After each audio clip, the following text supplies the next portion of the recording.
Calling to order the May 1 Public Works Session of the Vernon Township School District. Can I get a roll call?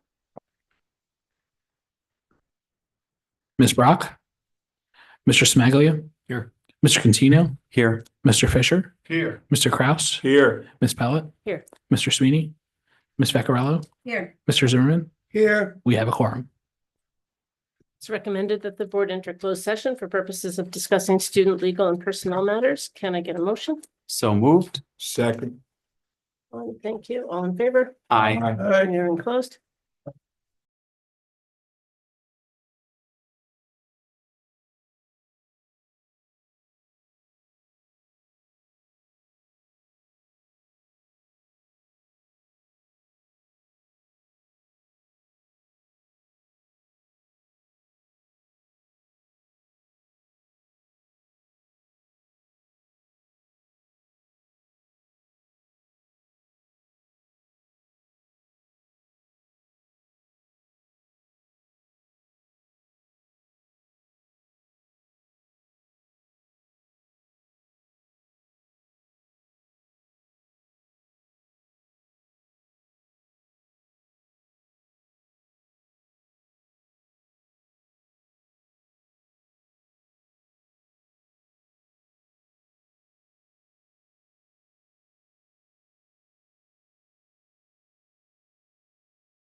Yeah. You're good. Okay, it is recommended that the board return to open session. Can I get a motion? So moved. Second? Stephanie, all in favor? Aye. Okay, roll call.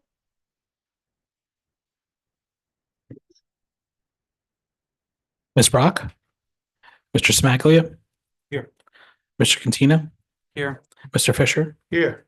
Mr. Kraus, Here. Ms. Pellet, Here. Mr. Sweeney, Ms. Vaccarello, Here. Mr. Zimmerman. Here. We have a quorum. Thank you. Please rise and join me in the pledge. Allegiance to the flag of the United States of America and to the republic for which it stands, one nation, under God, indivisible, with liberty and justice for all. Mr. Slam, can we get a? Just trying to get a count. Oh, okay. Need a minute for that? Or we said very good. Yeah, it's a That's nice good. turnout. Yep. Thank you all for coming, by the way. We really appreciate the interest. Can we get a reading of the meeting notice, Mr. Slam? The New Jersey Open Public Meetings Law was enacted to ensure the right of the public to have advance notice of and to attend the meetings of public bodies in which any business affecting their interests is discussed or acted upon. In accordance with provisions of the Act, Vernon Township Board of Education has caused notice this meeting to be published, and adequate notice has been provided, and notice this meeting has been properly posted in accordance with the New Jersey Open Public Meeting Law. Thank you. Just a quick note, the next public board meeting will be on Thursday, May 22nd.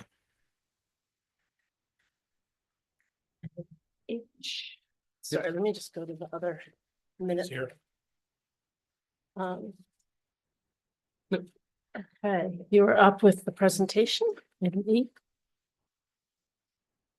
And Ms. Brock is joining us. Oh, great. 7:02. 7:02. Got it. 7:02. Oh, do we need to, oh, are we doing the presentation over? We'll be up here. Yep. People.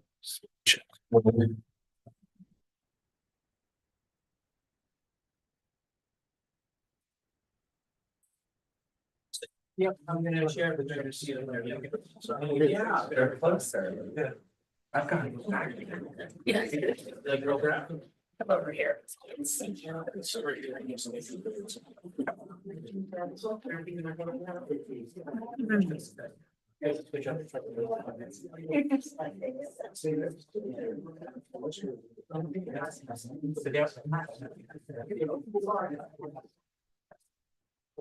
Testing, testing. There we go. Remember what It's 6 tries the charm. Yep, just, I got a clicker for you too. Oh, perfect. So I'm gonna leave that there in case I need it. This makes more sense.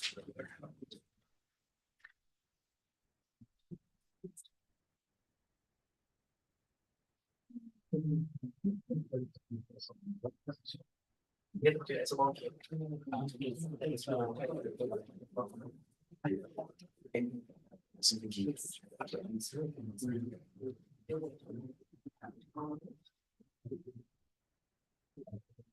Perfect. Thank you. Good evening, everybody. I just want to thank everyone at home and also in person that joined us tonight. We appreciate it. So this is our final budget presentation for 25-26. I'm sorry, can you speak a little louder, please? If that's Yeah, sure, no problem. Thank you for letting me know. Tyler, how do you let me know now so everyone can hear me? So I just want to, I always start off with our mission statement here. I think it's important. I won't go through it word by word, but it's important for us to recognize why we're all here for the kids and to support the staff, to support the students.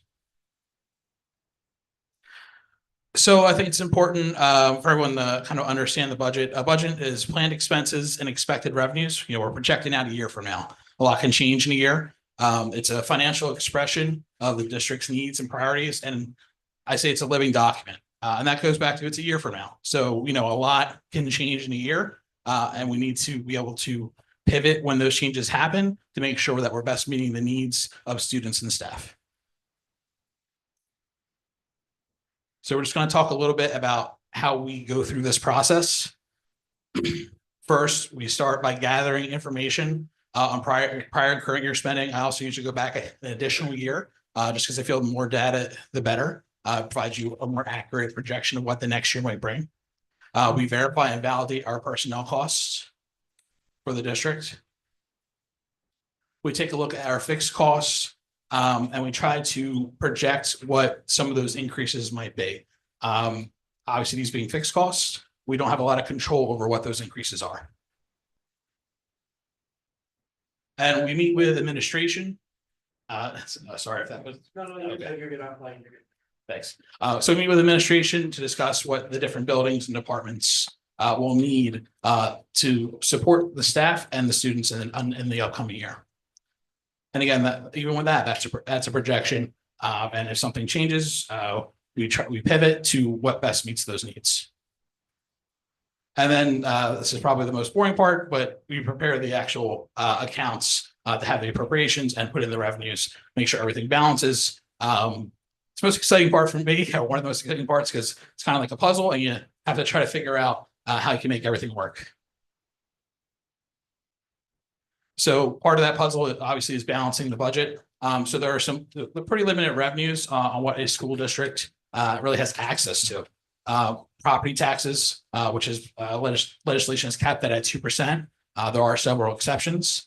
State aid, which obviously may not be obvious. I'll go in a little bit of history here. So there's the S2 funding formula that went into place. I think around 1920 is when that started. So there are districts that kind of won in that situation, in that change. With the S2 funding formula, which is the state aid, the formula used for state aid, and districts that lost. Unfortunately, Vernon was a district that lost. We were down about $8.5 million when I first started.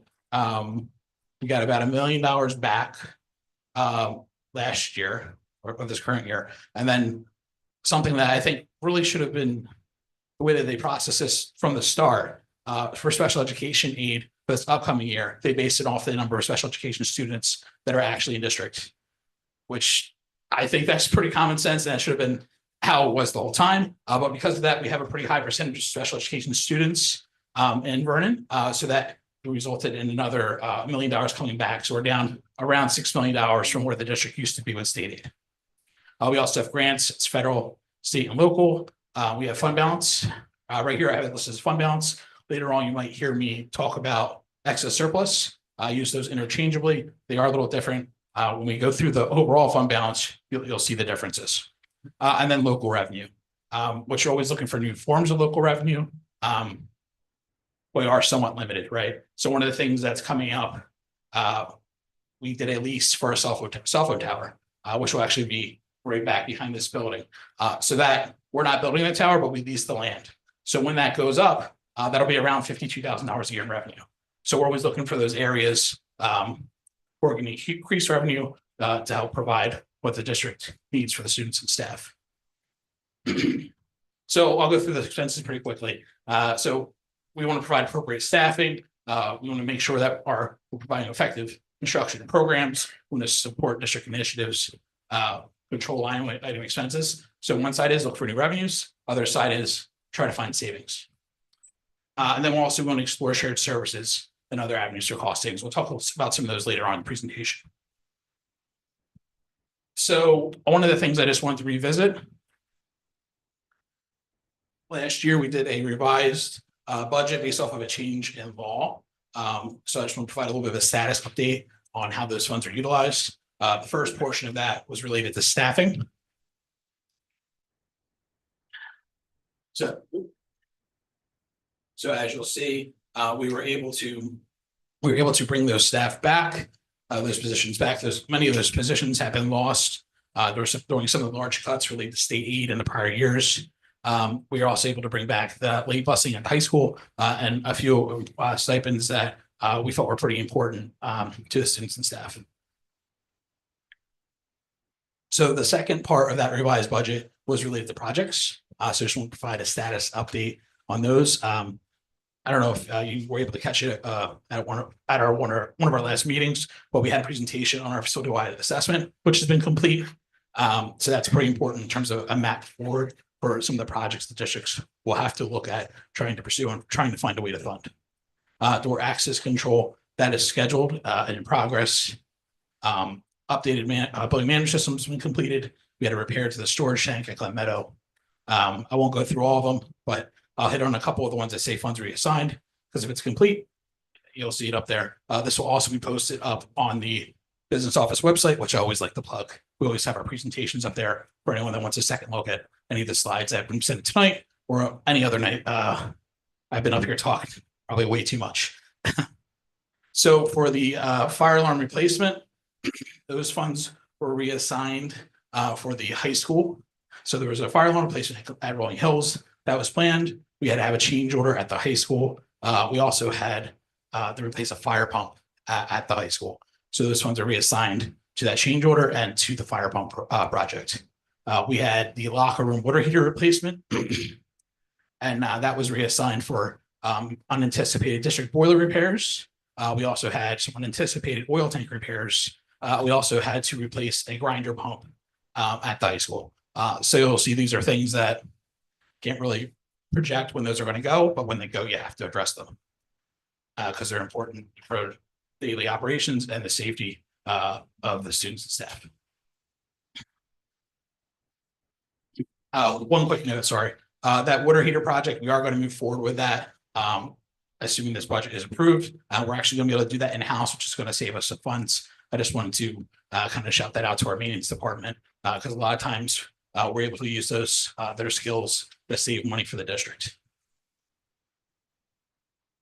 So these are other projects that we pursued or are pursuing during this year. The Glen Meadow SDA window replacement has been a project that has been very difficult to move forward and actually has existed prior to my start in district. So I'm going to come up a year or two in October. So this project's been around for a while. So we're finally moving forward with that after having to rebid that. So we're excited to get that going. We have the fire pump replacement, which I mentioned previously already. We have the cosmetology building ramp and stairs. That is at the high school, and I believe that is almost complete. I think they just need to put the railing in, which I don't know if everyone's familiar, but that really needs to be replaced. We had the front entrance reconfiguration security vestibule at Walnut Ridge. So that has to do with opening up the preschool program. So that is in progress as well. We were able to replace the BenQ boards at Rolling Hills, which need replacement. And then we're working on kitchen renovations at all schools. Just a quick note there, that comes out of Fund 60. So that's the enterprise fund. Those are revenues from the school lunch program, which is separate from the rest of the district's operating budget. And those funds can only be used to make improvements to the school lunch program. We currently had inspections of the fire alarm replacement at the high school, which is a project that started last year. We do have the Verizon cell antenna on top of the high school. Quick update on that, that's actually complete. So that was complete as of, I believe, the last couple of days. This is something else that was unanticipated. We had septic system repairs and riser installation at Walnut Ridge, chiller control repair, unanticipated. That's that cell phone tower lease I mentioned earlier. So we're hoping, they're currently getting approvals for the permits. So we're hoping that they'll start building in the fall. And that's something that we're excited about because one, it provides a couple benefits. One, we have the lease revenue. But the other benefit is that we're going to have emergency services equipment on that cell tower. So that'll improve the reception for everybody, but also for emergency services in town. And we worked, just a quick shout out for the town. Verizon was actually sent our way from the town. So we appreciate, working together to find those opportunities to really help the district and the town. And then we had access point installations at Glen Meadow and Rolling Hills. So those are complete as well. So we've been busy. We had issues with the Glen Meadow septic tank and the risers. The risers were deteriorated to the point that when they were pumped, they actually found traffic cones and the tanks. So those risers have been repaired. But also, I don't know if anyone's been over there recently, they've also been lowered because they were quite high. And in my opinion, a safety issue. So we lowered those. Now they are safer. We don't have to worry about anyone getting any ideas, any of the kids getting any ideas with jumping off of those risers. We had tennis court repairs at the high school, which I think is pretty visible. Those were in danger of being unplayable. So that was something we were able to accomplish. The oil tank repairs mentioned earlier. A few meetings ago, and you'll actually see the presentation on the website. We talked about the ESIP, so that's in progress. Just very quick overview, won't go through the whole thing. Presentation is on the website if you want to see the whole thing. But essentially the idea is you're finding savings on your utilities and then using those funds in the budget to budget for a bond payment instead of paying for the electricity. So you pay the bond off, but eventually once the bond's paid off, you still have the savings and you no longer have the bond payment. So we a net positive for the district. It also allows us to make some improvements that we otherwise wouldn't be able to because we wouldn't have the funds.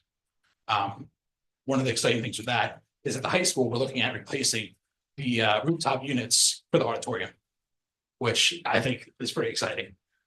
And it's a net impact of zero on the budget because instead of the money going towards the energy costs, it's just going towards the bond payment. And since over a large number of years, we're able to finance some of those energy improvement projects.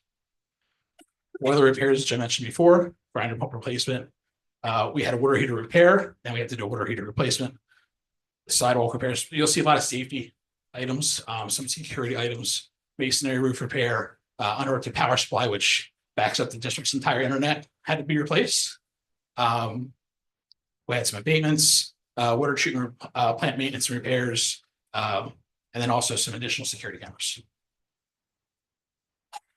So lots of projects, trying to keep busy, trying to continuously make improvements, and always trying to continuously save money, making sure they have a safe environment for our students and staff.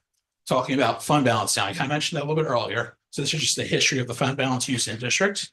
You'll see 21-22, just under 3 million. 22-23 went up quite high to 5.7 million, went down to 3.1.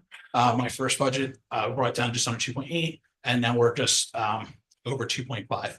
So fund balance is another way of saying we're utilizing funds from the prior year's budget to fund as revenue in a future budget, right? So for this 25-26 budget, that's a balance that we ended the 23-24 school year with.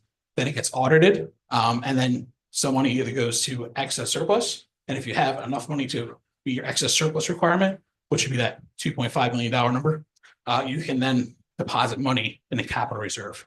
And capital reserve is important because during the year, if something breaks that you're unable to budget for, and you cannot support the tax levy or the normal budget, you can do a withdrawal from that capital reserve to pay for that fix. Our capital reserve is pretty low. I'll talk about that maybe a little bit later, but just a little bit of the dynamics of how that works. So this is fund balance as a whole. And I always talk about it as I think it's very important. And it's also not necessarily the most straightforward thing. This is right out of our audit. All our audits are on the website, along with all our user-friendly budgets and all the presentations for last year's budgets and this year's budgets. But, sorry, I'm sorry, losing my voice a little bit. So for 25-26, you'll see $2.2 million. I'm just going to run through this real quick. That's excess surplus. So that's money that's being used to fund the 25-26 budget as revenue, right? So the number below it, you'll see 24-25. That's just under 2.2 million. That's money that's already been used to fund the current year's budget. So I'm just going to go through each number. The capital reserve is as of June 30th of last year. So that's 2.5 million. However, the next day, which is July 1st, the start of our year, $900,000 came out to fund the Glen Meadow window project, the replacement of the Cedar Mountain stairs and retaining wall. The stairs were in pretty bad shape near the parking lot. The retaining wall was bowing in. Those two projects, the stairs and the retaining wall, are complete. They were completed for spring break. And then also the cosmetology building.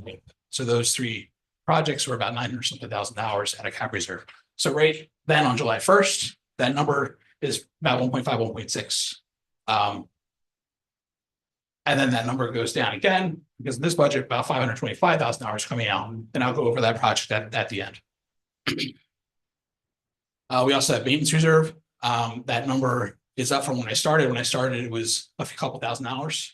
It's up to $300,000. In this budget, we're taking $275,000 out, and that's going to go towards things like repairing those water heaters, in-house, fire doors, which need to be replaced based off fire inspection.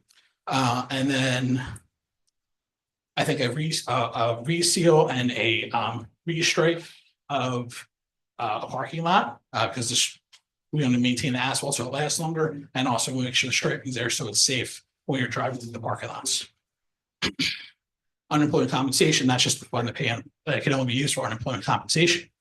And then you have year-end encumbrances. So you see $3.1 million year-end encumbrances. So what that means that at the end of the 23-24 school year, there are purchase orders that were in the system that we have either not been invoiced for yet and we owe payment for, or they're in the system and they're currently still working on the project, right? So you still keep those funds encumbered and you roll them into the next year, right? And then once you're invoiced, you pay. So basically those funds are already accounted for because they're already owed to a vendor for work they're currently still completing or they've completed and have not invoiced us for yet.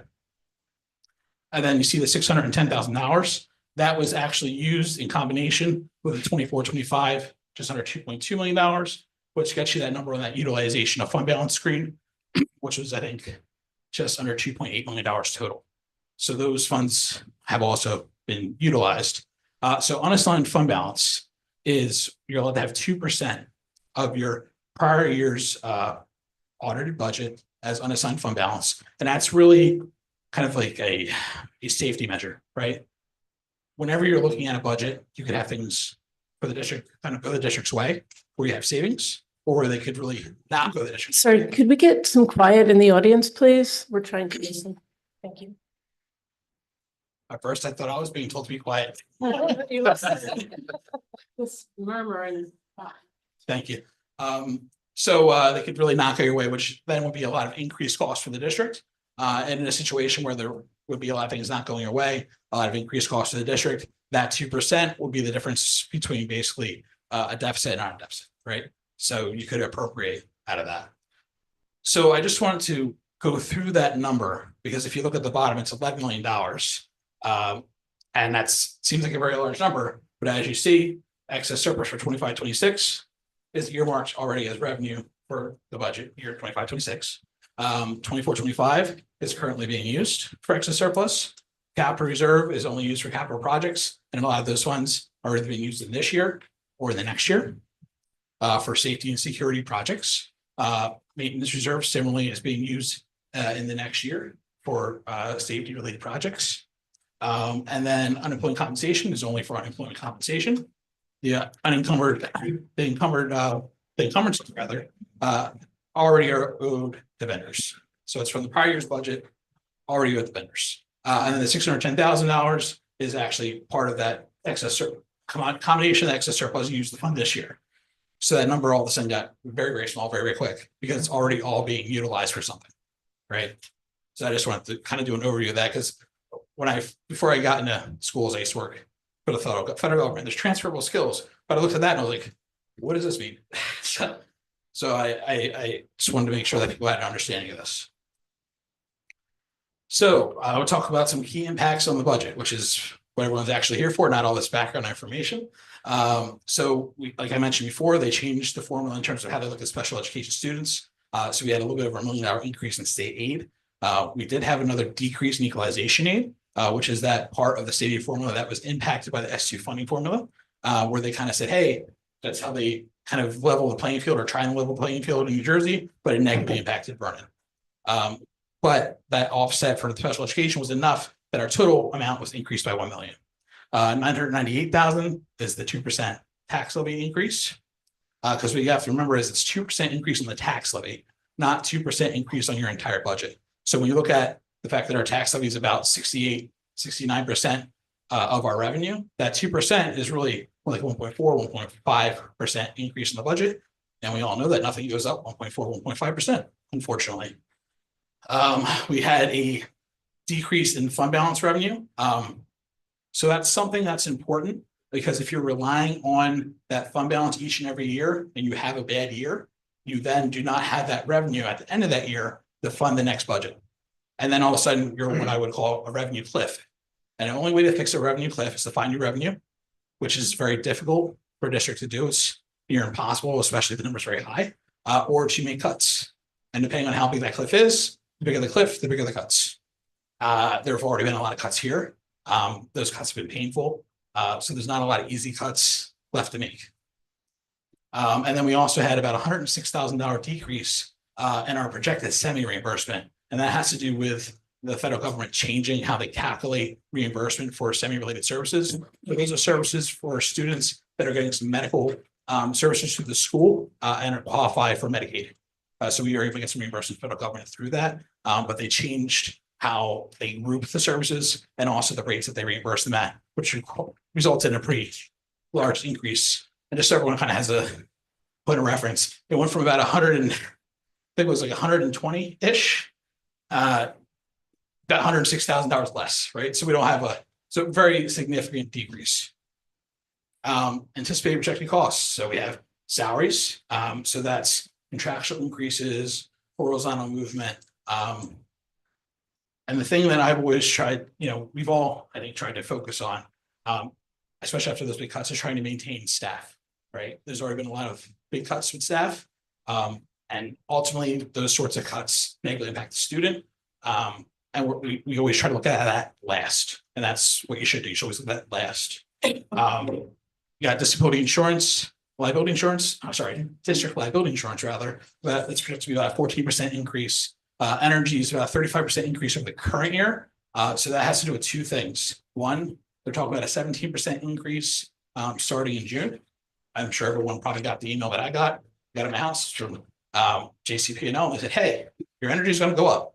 We also wanted to let you know it's not our fault, but we wanted to give you a heads up that your bill's going to go higher. Like, thank you very much. Very helpful. So that's a combination of that increase plus the increase that we see in the current year. Part of that is that the leases contract expired. They were waiting to go back out to bid. And we're expecting to get those bids came in. So we're expecting some relief with that, or else the number would have been higher. So there are key impacts in addition to those increases, which, by the way, if you look at them, we got the number over here. These are just the large items. Get myself out of my right ear. You're about down around $255,000 if you look at the revenues and the costs, and those are just kind of the big items. So you're already kind of behind the eight ball, right? So basically, as everyone here knows, day-to-day supplies, normal things, they're going up more than 2%. And then there's things like transportation, where if you're very lucky and the provider is renewing at the CPI, which I think is about 3.57%, then you're only going up 3.57% only, but your increase on the tax levy is 2%. So that's where the problem lies, right? And then if they don't renew, you're going up more than that, because the only reason you don't renew is because you want to rebid and you want to come in at a higher rate that's more than that 3.57%. Kind of similar across the board. Tuitions go up, everything's going up. I won't belabor that. I'm sure we're all familiar with it. So one of the other key impacts is we made a change in January 2025. So this was last January with health benefits.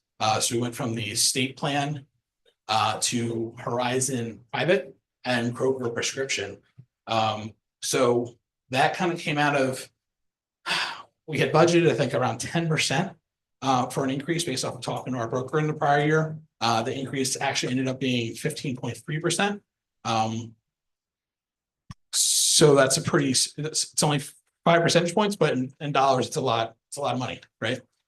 So when that change was made, that essentially resulted in a savings of about $700,000 over the 2 years, right? So without that change, we would have been in an even worse position, because we'd be looking for at least another $350,000, if not more, to make the budget balance. The early information that I'm getting from the broker, we're obviously no longer in the state plan, is that this year the state plan is going to have another pretty large increase. So that change, not only save money for this year, but it's aggregate, right? So that would have been another large increase in the upcoming year. So I think that was a good move for the financial stability of the district. But I just wanted to kind of provide a little bit of information on that, just in case anyone wasn't aware that that occurred. We also have the PEA program. So that's the expansion of the preschool. So this is the first year I've seen a district where, because of the change in health benefits and the offset of the PEA funds, the health benefits stayed relatively, cost stayed relatively flat, right? Normally it's a very large increase, but for this year, at least between those two items, we stayed relatively flat, which is something that really helped in balancing this budget. And just a little background, anyone that works for the preschool program essentially gets paid through PEA state funds, so additional type of state aid. And then their salaries and their health benefits can get that are then paid by the state aid funds out of Fund 20. And we're also able to offset salaries of support staff that assist with that program. So you're, for example, say like a percentage of the transportation coordinators' salary and benefits, we can offset that because they're working to support that program. So that's how we try to help balance the budget essentially by using those allowable areas where you can offset with that, with those state aid funds that help the operating budget. Just a quick breakdown on revenue. So $74 million is our operating budget revenue. 60.8% of that is tax levy, 25.1% is state aid, 3.4 is budgeted fund balance, and 2.8 is miscellaneous revenue. Just to give everyone an idea of what those more numbers are. So the tax levy is 50 million, just under 51 million. State aid is about 18.5 million. The fund balance, which is the excess surplus, plus the extraordinary aid from the prior year, and the non-public transportation is just over 2.5. Extraordinary aid is 900,000. Capital reserve is 525,000. Maintenance reserve is 225,000. And then we have 315K miscellaneous revenue and interest. That's mainly the revenue we're getting through the bank interest change that we started last year, which has helped a lot. And we have about, for the first time, we have about $75,000 in tuition revenue through our special education program. So just another quick shout out for the special education department. They've been working very hard, along with obviously our staff, to continue to develop really good special education programs to the point where other districts are now paying us to accept their students, which is a great way to help offset some of the costs in the operating budget. So that's exciting, and hopefully something that continues to grow, as we have the capacity to accommodate them. Just a quick overview on the general fund expenditure breakdown. I'm not going to go through each number, but what you should see and what you do see is that instruction is where the most of our expenses are going. That's a good thing. Employee benefits is the next number, which is to be expected. A lot of that is also going to instruction, because a lot of that is for teachers, either teachers or support staff. We have student support services. It's about 7.7. So what you want to see here is as much money as possible going towards things that are directly impacting the student. And that's what we're saying. The next thing is facilities, facilities and security. Kids need buildings to be in. We want them to be safe, right? Transportation. And then towards the end, you see essential services, admin, and IT. You see special education tuition, and then you see that capital outlay number all the way at the end. Capital outlay is to fund those 3 projects I mentioned earlier. So how we save to reduce budget costs? So comparing the current year budget to next year's budget, we reduced transportation by about $650,000, which is a pretty significant decrease. It's a combination of things. There's a lot of planning on the routes, right? It's consolidation in areas that make sense. And then there's also a little bit of luck involved with it, right? That has to do with how many out-of-district students you have, which placements they're going to. If you already have a bus going somewhere, you have a student going there, that's one route for 2 kids, as opposed to 2 separate routes for 2 different locations, right? But we're able to do quite a bit of planning with the preschool program, where we had a lot of special transportation because we had a half-day program prior, where we now have 4 routes that have aides on the bus, where it's more appropriate because there's aides on the bus for some of those students to now have regular transportation. Obviously, that goes to the CS team and is only something we're able to do if it makes sense for the student, but we're able to reduce some routes there based off of having those aides on the bus in the morning and the afternoon, which is not something we were able to do before, but we're able to do that with that preschool funding we received from the state. We did have a decrease in out-of-district tuition. We have some kids that have come back to the district, which is great. That's another credit to our programs here. We have also had a couple of students either graduate or move to another town or out of state, right? We have that special education revenue I mentioned before, and that's something that hopefully continues to grow. We have the offset of the PEA funds to those areas that I mentioned before. Only allowable areas, percentage of utilities for the building. As I mentioned, I think salary and benefits for staff that are working on that program. Things like that then can help us offset those costs for the operating budget. I have a partial year lease revenue for the cell tower, $30,000. It's because they're going to start building in the fall. So obviously we're going to lose a couple of months because the revenue doesn't start until the tower's complete. And then approximate health benefits change savings, probably about $350,000 approximate number. Probably end up going to be more than that because of the increase that would happen in January. This would be that aggregate increase of 15.3 for the current year, and then whatever the increase ends up being in the next January. But just another important thing I think that was done. Some of the other things that we do that contain costs, cooperative purchasing. We're in ACEs. We have E-rate reimbursements. We do cooperative purchasing for our property insurance workers' comp. That means we're basically teaming up with a lot of other districts to try to get better deals by having stronger purchasing power, right? Shared services with the town, which has been great. We have the semi-federal reimbursement program, although not as helpful as it used to be. Hopefully, one of the things they said is that perhaps that'll change and go in a more positive direction as we move forward. But we have to budget based off the information we have now, which is that projection that the state provides us.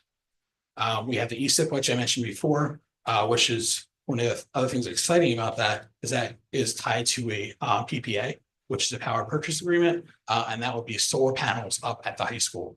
Right now, so essentially the approved proposal would be for solar canopies over the parking lots, which should be nice. They'll have LED lights underneath them, which will help with lighting in the parking lots, and that'll even include some canopy panels over by the parking lot that is near the tennis courts. So that'll help with lighting over there as well. And then I mentioned before the marketing of the district health insurance plans. So this is the 2% tax levy. So I'm going over everything, and at the end you'll see slides talking about what the changes would be if the district's application for additional expenditures tax levy incentive aid is approved. So those slides will be at the end, but I wanted to go through and say this is what the preliminary budget was, and this is what was advertised. And we've been receiving shifting guidance from the state in the last few days. So we've just been kind of rolling with the punches as they give us different information. But this was from the preliminary budget and what was approved in the preliminary budget. So it'd be a $990,000 increase for a total tax levy of just under $51 million. And then the total tax levy for debt service, which is just under $180,000. And that's from a referendum from a number of years ago that was then refunded for cheaper interest rates. So it's a separate levy that was approved during that referendum. I can't remember the exact year, but it was quite a bit ago. So ratables, we talk about the tax levy and what the tax levy increases, but that's not a direct impact, direct relation with what the taxpayer impact is, right? Because in between that, you have ratables. So as ratables increase, and it's a little more complicated because we've been having the reassessments, because as things are reassessed, ratables also go up. So it's a mix of ratables are going up, hopefully because there's either new business or new houses that may have been unfilled before that are now filled. But then also part of it would be the reassessments as well, because that's kind of shifting how the tax impact on the town is felt based off of someone's reassessed value versus what their value was the year before. But there has been a pretty significant increase in those ratables, about 10%. So this is the tax impact analysis. So there's really two scenarios. One is your assessment from 2024 is still your assessment in 2025. So that means that the estimated impact should be a decrease for the school portion of the taxes, right? Because, and the reason for that is that when those ratables go up, the school tax rate goes down, right? So if your assessed value stayed the same, your assessed value is now being multiplied by a lower tax rate, right? Because it's shifting how the taxes are being paid throughout the town based off the assessed value of the different properties and buildings. So if your values stay the same, the estimate is that your tax rate from the district at least should go down.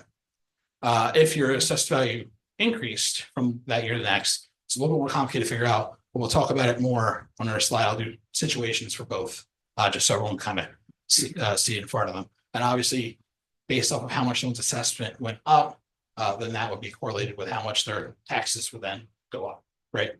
Because the bigger the increase in value, the larger the increase would be in taxes. It's directly correlated. So scenario one, I mentioned before, the change in the tax rate, the estimated tax rate. So for 2024, the tax rate was 1.404%. Right, so about $1,404 per $100,000 of assessed value. So for 2025, the estimate is 1.347%. So the tax rate went down a little bit based off that increase in ratables.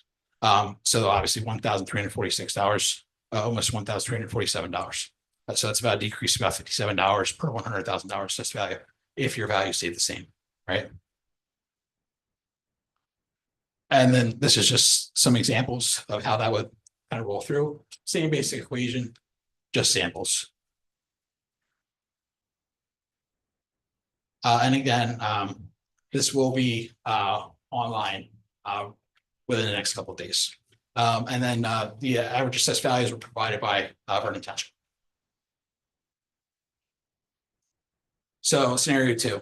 So for scenario two, you would take your 2025 assessed value, you would multiply it by 1.347%, and that will get your estimated 2025 school portion of annual tax, right? So you take your value, multiply it by tax rate, that's the estimate for your school portion of tax, right? And then you then take that and compare it to where your 2024 tax bill was for the school portion of the tax, and that's how you would estimate what your increase would be. And then on this slide, I took the 2024 average assessed, and then I took the 2025 average assessed as a baseline. And then I just tried to project so you could see, so an estimate of what would happen if it went up. These numbers are just for purposes of, examples. They're not confirmed increases because I don't know what everyone's assessed value did, right? And that increase would essentially be tied to, part of it would be tied to the tax levy, obviously, and then part of it would be tied to the change in assessed value of your house. As your assessed value of your house goes up, then your overall taxes go up. So it's kind of difficult to parse out which is what, and that's why I provide that equation so you get a very clear idea of what that impacts would be. So I mentioned the facility improvements. The top three are the $525,000 I mentioned are coming out of capital reserve. So that is the Vernon Township High School elevator replacement, the Lansbury Hollow School elevator replacement, and then the PA system replacement at Glen Meadow. These are all, you'll kind of see a trend of the projects we're doing. Safety and security, right? Elevators are safety. PA system, and to me, is safety and security. You want to make sure that, wherever you are in a building, if something's happening, everyone can hear what's going on and it can react appropriately. And then district-wide, just, we're working on that ESIP. The PPA has been approved, and we're excited to get some of those projects rolling. We have the bond process that is coming up. And then once we're able to get those projects rolling, then we'll be able to start seeing those savings. And any of the savings that we're able to see, and it's hard to project because you don't have the time of the completion of those projects before that first bond payment is due, would positively impact that year's budget because the bond payment should be the year after. But it all comes down to the logistics of when do the materials arrive, when is the project complete. But hopefully we'll get some good news on that front. But right now, just to be clear, we're going through the bond process to fund those projects. All right, so this is where we're talking about changes, right? So before we get to that, one other change that happened is related to the PCR. So there's 3 positions that were covered 6 periods in the current year in the preliminary budget. We found that they weren't in the PCR, so we added them to the PCR. Those are positions that already existed, but were unfilled due to staff leaving mid-year. So we're able to actually reallocate funding based off some additional retirements we received. So it had a net impact of 0 on the budget, which is good. But I just want to mention that was a change that happened from time of preliminary budget to tonight's presentation. So just a little bit of background.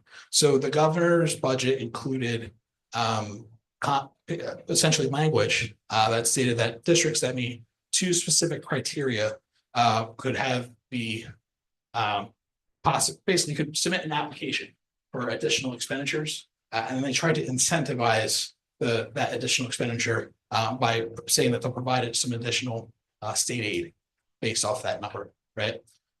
Initially, I wasn't sure that we would qualify for this, and then very late in the game, the state sent out letters saying, "Hey, you qualified." Now, those 2 criteria factors are: 1, are you meeting your local fair share?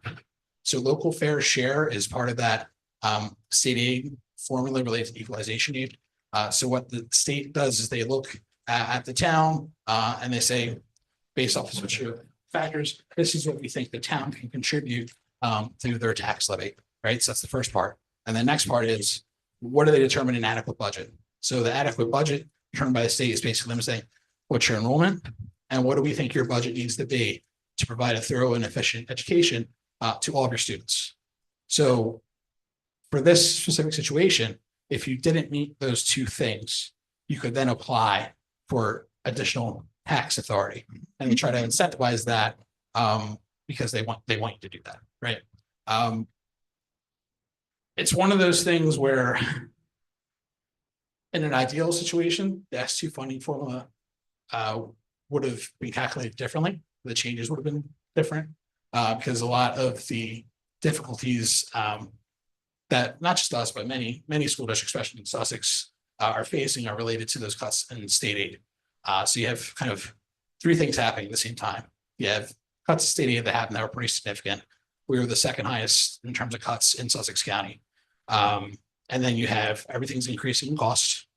And then you have the 2% tax levy cap, which is really only, if you do the 2%, a 1.5% increase in your budget. So when those 3 factors happen, you have the 2% over that large period of time, and then you throw in maybe a few years where you have bank cap that expire. It's difficult to keep up without significant cuts. And as we know, those significant cuts have been made. We're trying to avoid continuing down that path of having to keep going back and cut more and more.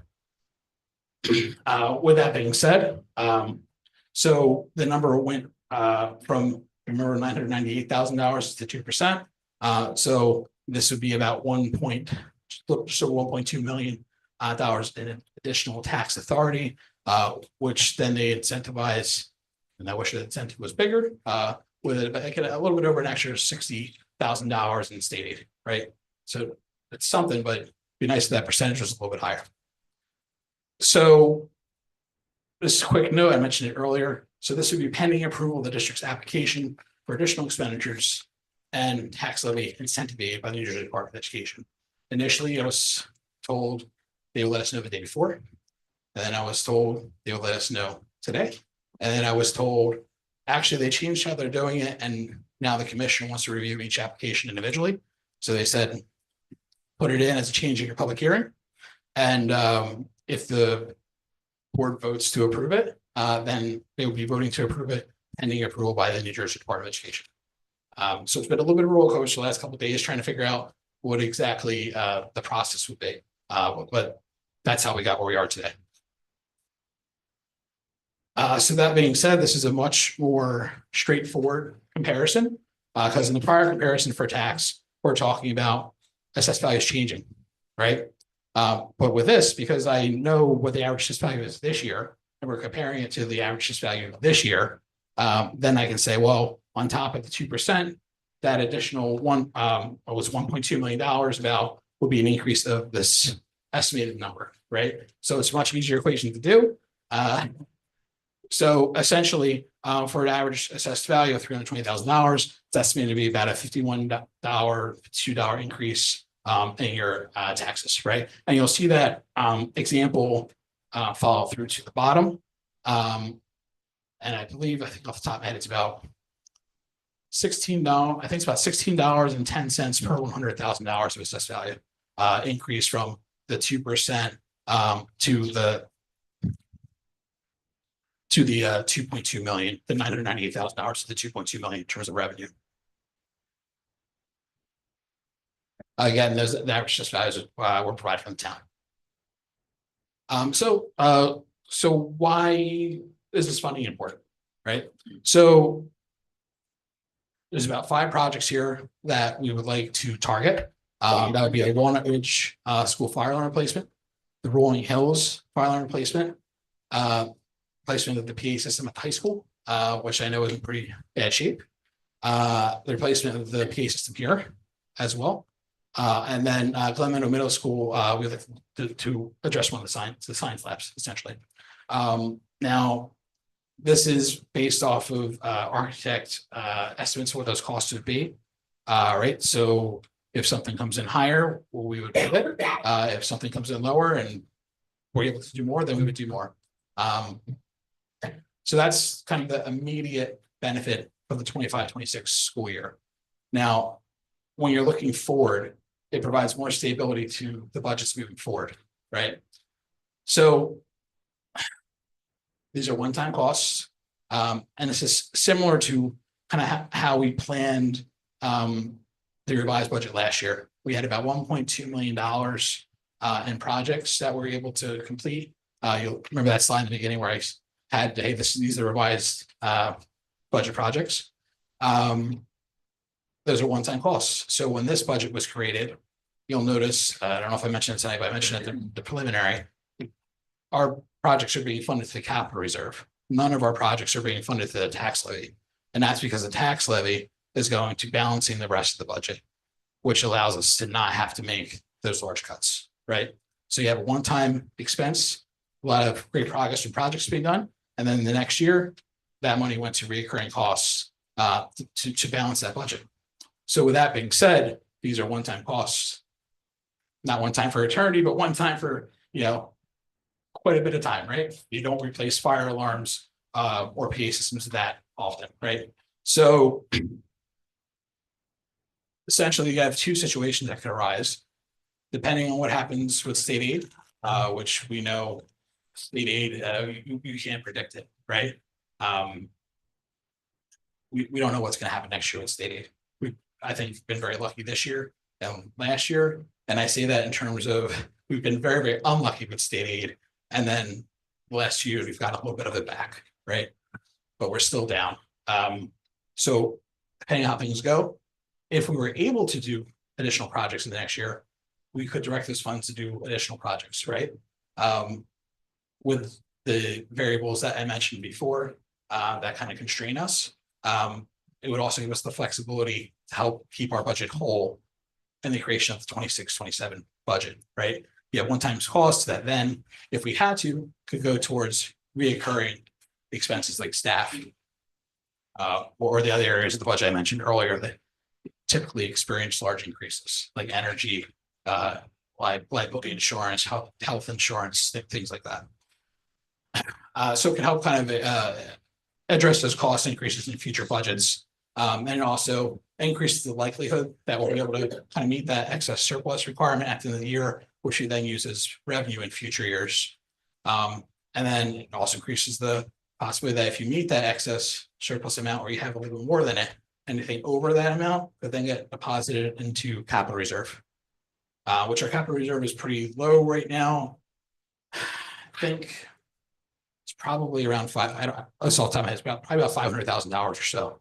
Because we had the $900,000 come out, then there was $525 for this, and then there was a couple of withdrawals. So it's about $500,000 right now. But for the SDA window project, so the SDA window project is funded 40% by the state, but they reimburse you those funds, so you have to pay for it up front.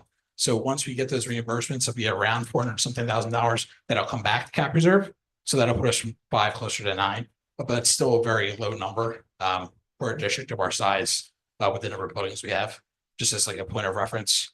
I give you a fun fact. My wife is also a business administrator. we have very fun conversations at the dinner table, as you must imagine. So she's in a K-8 district with about 5 school buildings. And she has about $10 million in cap reserve. So that may, it'd be nice to be in that situation, but we definitely are not. So it's just something that's important. Because as you see, things break.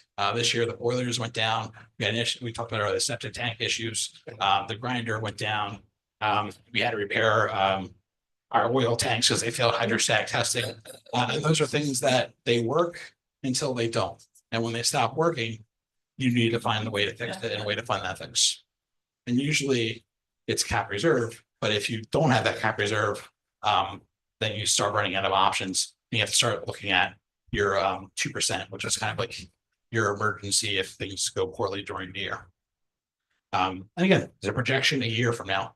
So like I said in the beginning, things could go your way for the budget, or they could not go your way. And you just do your best to try to project as accurately as possible what you think the world may look like a year from now. All right, so that was my presentation. I know it was long. I know I talked probably too much. That's my MO. It's pretty normal. But I will have that up on the website. You'll also see the preliminary presentation, which is already up on the website. The main difference is that this has the additional slides related to the application. You can also look at the presentations from the prior year. And we had a couple of facility updates presentations up there too. And if you like audits, we have lots of audits there too as well. So thank you, everybody. And I don't know if the board has questions. And this is the public hearing. So after the board asks questions, the public also will have a chance to have questions on the budget first. And then after we get through all the budget questions, if there's any questions on other agenda items as well. We're doing that in public comments though, or as part of your presentation? So I figured if the board had any questions, I know a lot of questions were asked at the preliminary presentation, and then also at did they lose me? Okay. At the committee level, and then at our meeting since, but just an opportunity in case anyone had anything else that they thought of. And then I figured I'll come back to my chair. I will read the public comment, and then I'll get back up, and then I'll answer any budget questions. And then once we get through all the budget questions, then we could give anyone an opportunity that wants to comment just on agenda items only. And then towards the end of the board meeting, we have another public comment where you can comment on anything you'd like. Okay, thank you, Mr. Sun. Thank you. I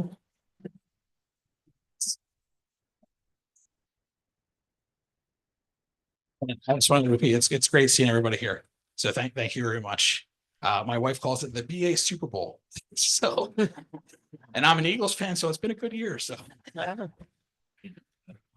can't blame me. I'm from South Jersey. Okay, great. I know we've all, the board has seen all of this in chunks over the course of the year, and also the finance committee has seen it multiple times. So the public probably always wonders why we don't ask more questions, but that's because we've had a lot of robust discussions by now. But still, does anybody have any questions for Mr. Simon? Anyone on the board? Mr. Fisher? I have a procedural question. So at what point are we voting? It's item I. Wait. Was it item I? Yes. It's the addendum. I'm sorry, I'm looking on the regular. You go to your next. The addendum to the May 1. So it would be item I when we get to that. On the And agenda. the reason for the addendum was because the state kept changing one. Yes, So you covered that. it's been a fun week. So item I, It's on the second, it's on the addendum after the full agenda, you'll see item I is on the second because Yeah, we're I waiting to hear from the see- state. so we're voting after the board reports? It should It's be after before- the superintendent recommendations. You normally It's where the best before the- recommendations happen. It's under, yeah, it's a separate item I, and it's before J, which is board report summary. Mine's a corrected copy. Yeah, I don't know if okay. yours is as well. So after current H, before current I. Yes. Yeah, And we're having board questions, public questions, and when is board comment? Now would be when you would comment. Now is comment. I mean, you can comment when we make the motion to, Yeah. you can comment You could, in either So comment case. is when we make the motion to vote. That's generally the So way, at but you're time. free to comment now if you prefer. This is the board's time to ask questions or comment on the presentations. Well, I don't have questions, I have comment. Does anyone have any questions? Let's start with questions. Stephanie? Oh, I'm good right now. I just wanted to clarify something because, last year we talked about the project. Last year we talked about the projects we added, right? And I just want to clarify something. You had a slide showing what the projects completed. You had one that said the door access control is scheduled. So that's in the books. We're ready to roll with that project. yeah, the walkthrough is very slowly going back to that slide. Sorry, everybody. The PO has been cut, the walkthrough has occurred, and they're just working on I think they scheduled it, but I believe they're waiting until after the students are out of the books, right? So late June, because we don't want to disrupt the students during the staff during the day. Okay. But yeah, that I believe is our last. Let's see. So it's That's our pretty much- last. we're just one of waiting for it to be, assigned projects. it's finalized. It's good. It will be completed this year. Yep, yeah, and that's actually, I won't talk too much about it, it's security related, but that'll be a nice improvement for the district. Yeah. I do have a question. Carl. So my question relates to why we qualify for this tax incentive. Can you speak to that? I know the verbiage used by the state is that we are under adequacy and not meeting our local fair share. So they feel that our budget down the line with the funding formula the way it is, do they feel it's sustainable? That's why they're recommending we do this? So what they're doing is they're comparing, I believe it was the current year fair share amount to the next year's fair share amount. I'd have to double check on that, but basically we're not meeting the fair share. So they don't And same feel, thing with adequate budget. Now, it's hard to say what the state thinks on any given day. Mhm. But I think what we've seen last year with the revised budget was additional opportunity for districts that got hit really hard yeah, with that S2 funding formula. And that's something we've talked about a lot before, I think. On one hand, it's when you look at it from kind of a bird's eye view, it's really the state made a change of state aid. And now they're saying, whoa, there's a lot of negative impacts to these districts. But instead of saying, hey, let's give you some more state aid back or changing that formula, they're saying, let's shift the tax burden. They're saying, hey, school districts, we're going to give you a board district, the Board of Ed, we're going to give you the authority to talk about this and you can pursue it if you want to. But we're kind of putting it on you, put you in a real bad situation. yeah. Now you guys have to make a decision. And essentially the state's kind of shifting that burden. They're saying we messed up, but we're going to let you raise taxes essentially. And as a school district, for all the variables we talked about before, we're very limited on what we can do. So you're then faced with a decision where you're saying, okay, well, we don't like raising taxes. No one does, right? But on the other hand, you have to provide you have to meet your main goal, which is to educate the students. So it's difficult to educate the students when your only option to make a balanced budget at that point starts turning into cuts. Because when it's cuts, you're taking things away, you could be looking at, programs, right? Like after school programs, things like we don't want to go down there. Those are the things that, just in my experience, and I don't want to take the floor from everybody. That's what kids get excited about when they go to school. You don't want to be in that situation. So anyway, back to what your main question was. I think between saying that and saying then come out with this budget language, I think it's a way of them recognizing kind of two things. And this is just conjecture because do not have a line to the governor, so I don't know. Mhm. And if I did, he would not pick up. But so I think it's them recognizing the reality of the S2 funding cuts Mhm. compiled with the fact that tax levies have been capped at 2% over a time period where inflation and the cost of things has not been 2%. And they're saying this is a problem. do I agree this is the best way to fix it? That's Yeah. debatable for everyone at this table and everyone in the audience. But is it one of the only tools that we have? It is. So you have to discuss whether we use a tool given to us to continue the operation of the district. But Mr. Slam, do you feel that if this is not approved, if we stick with the 2% that we originally supported, do you feel that our budget is sustainable? Do you think that down the line, we will have to make cuts because of the way inflation is? Because the way that this is being presented, that's kind of what I'm thinking, is that the state is presenting us with this opportunity as a way to be proactive about our budget and make sure that down the line, we're not facing the cuts that we had to make before. Because I remember when my first board meetings, when we had to make those disgusting cuts. And I remember seeing all those students and teachers and families here. And I just want to make sure that we're making a decision that prevents that from ever happening again. So I think no one can tell the future. Like, Yeah. and I'd be very, very rich and I'd share all my money with everybody, right?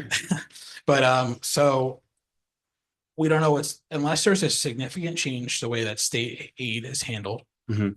that either, let me put two things, unless there's a significant change to the way state aid is handled, or there's a change to how the 2% cap operates, right? I'm not sure how they came to 2%. It's not connected to CPI. It's not connected to any real adjustments there, right? Other than you have some options go outside of the 2% if you have an enrollment adjustment or a health benefit adjustment, right? It has to do with how much your health benefit costs are going up and if your enrollment's going up.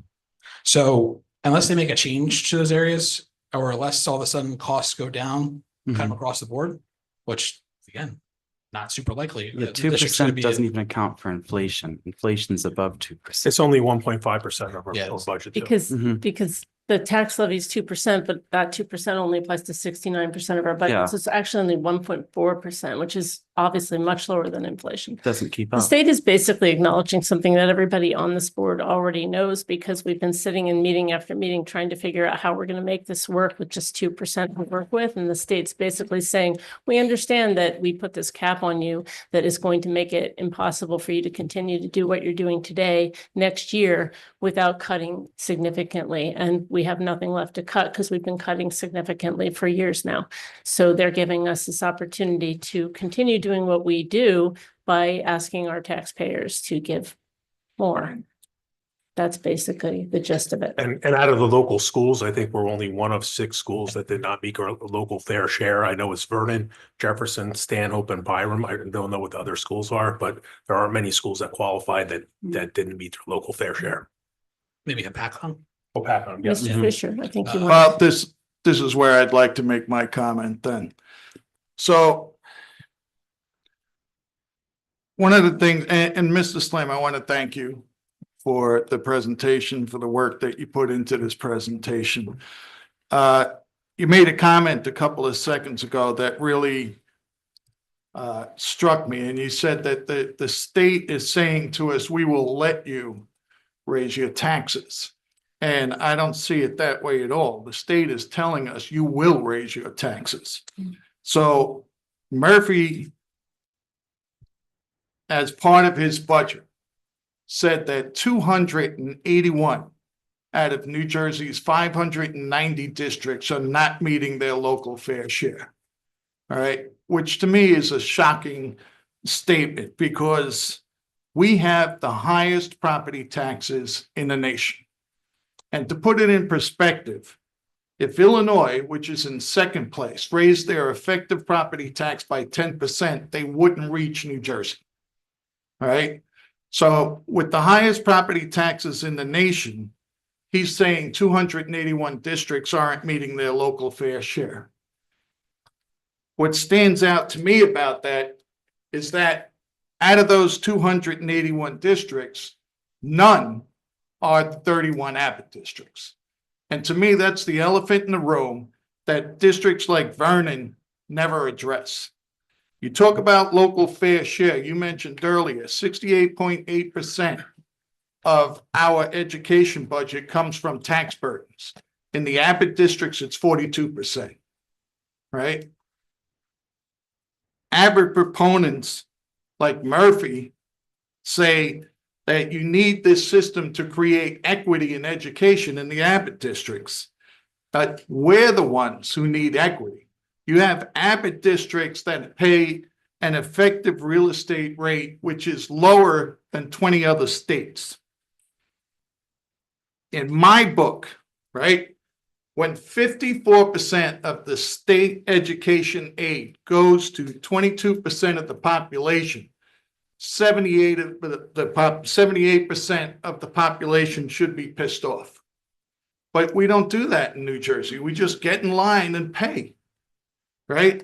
This is a gubernatorial election year, right? What I think is that districts like Vernon need to draw a line in the sand and say, we're not taking it anymore. We need to band up with those other districts, those other 78% of the people who are getting screwed by the state, and do something about it. I give you one example. Abbott districts spend $111 per student more on administrative costs than we do, right?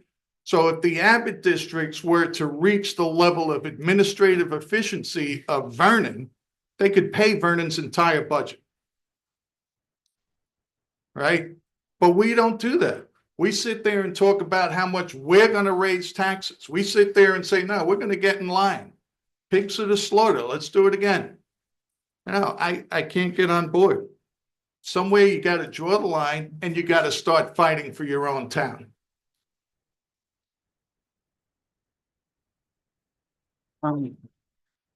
So Brian, I have nothing really to fight with about how you feel about the state funding formula and all of that.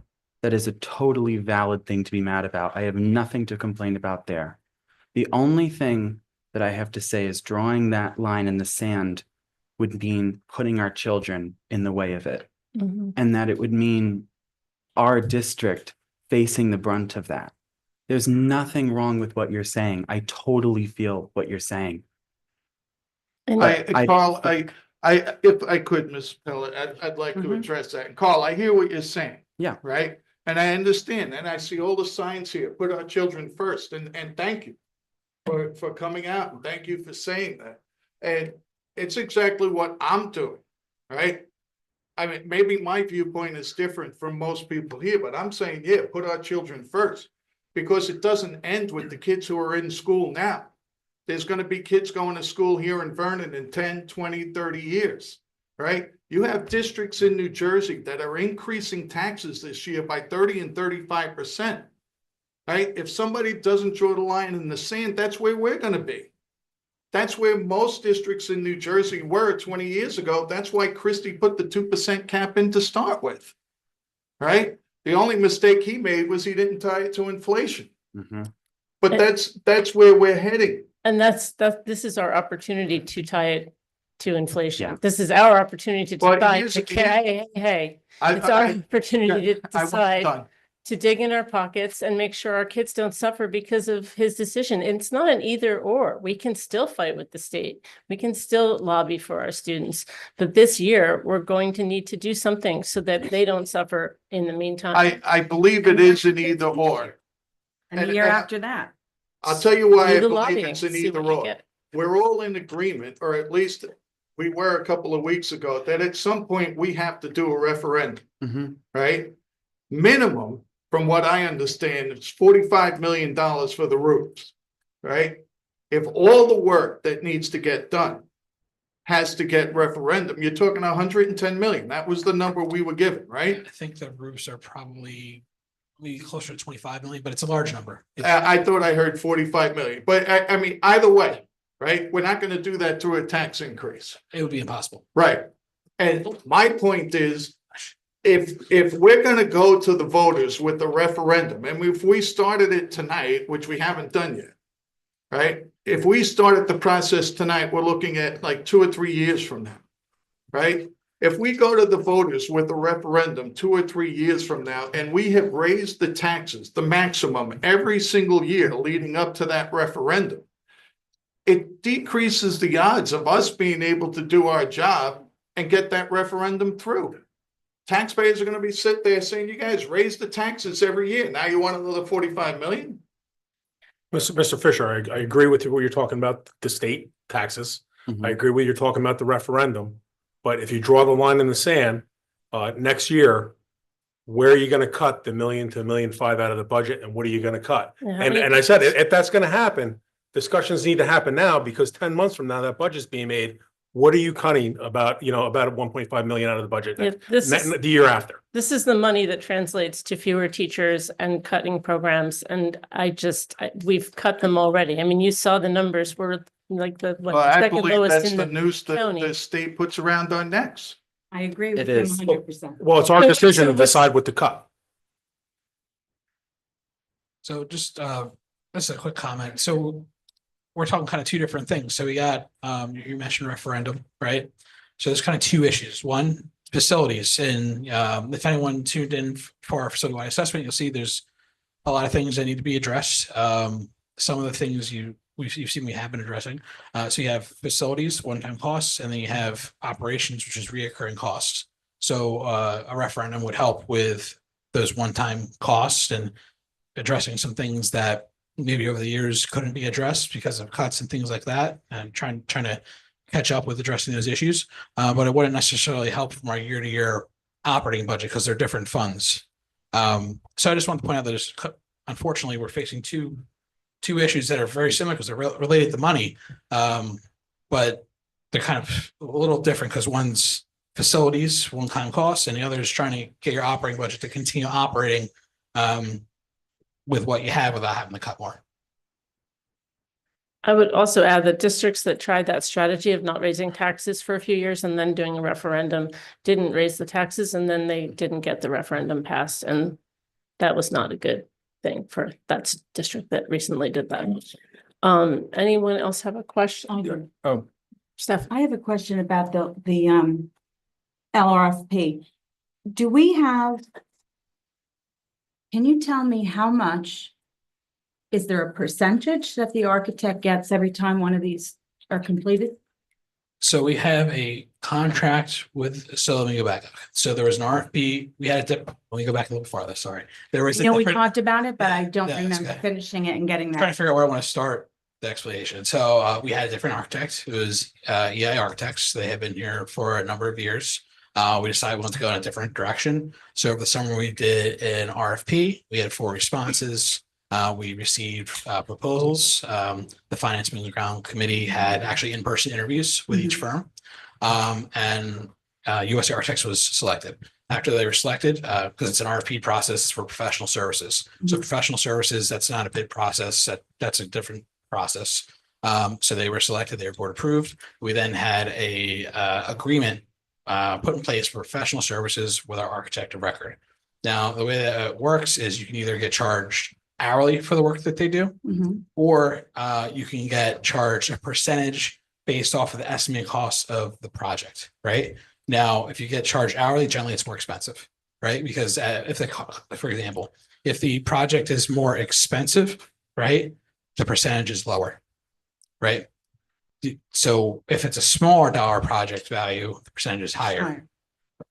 right? So that's how architect firms get their fees, right? Mhm. But we don't just blindly follow what the architect says. It's ultimately a board decision about what projects we want to proceed forward with, what projects we feel we have a need of needing to fulfill or complete, right?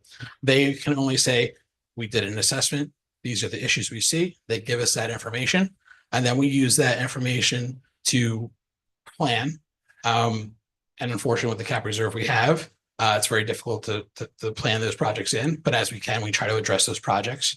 Or if the projects are big enough, then you have to start talking, as Mr. Fisher said, about the potential for a referendum. But that's not an unusual setup. That's how architect of record agreements are in terms of districts. There's hourly rates, and it's a different hourly rate depending on which person in the firm you're working with, right? The more senior the person, the more expensive the hourly rate. But generally what you do, and you'll see this in our past approvals, you'll get a proposal before the project before you pursue the project, you get a proposal. It would be based off of that percentage, which is based off the dollar amount. And then that proposal will go before the committee, Finance and Grounds Committee, discuss it.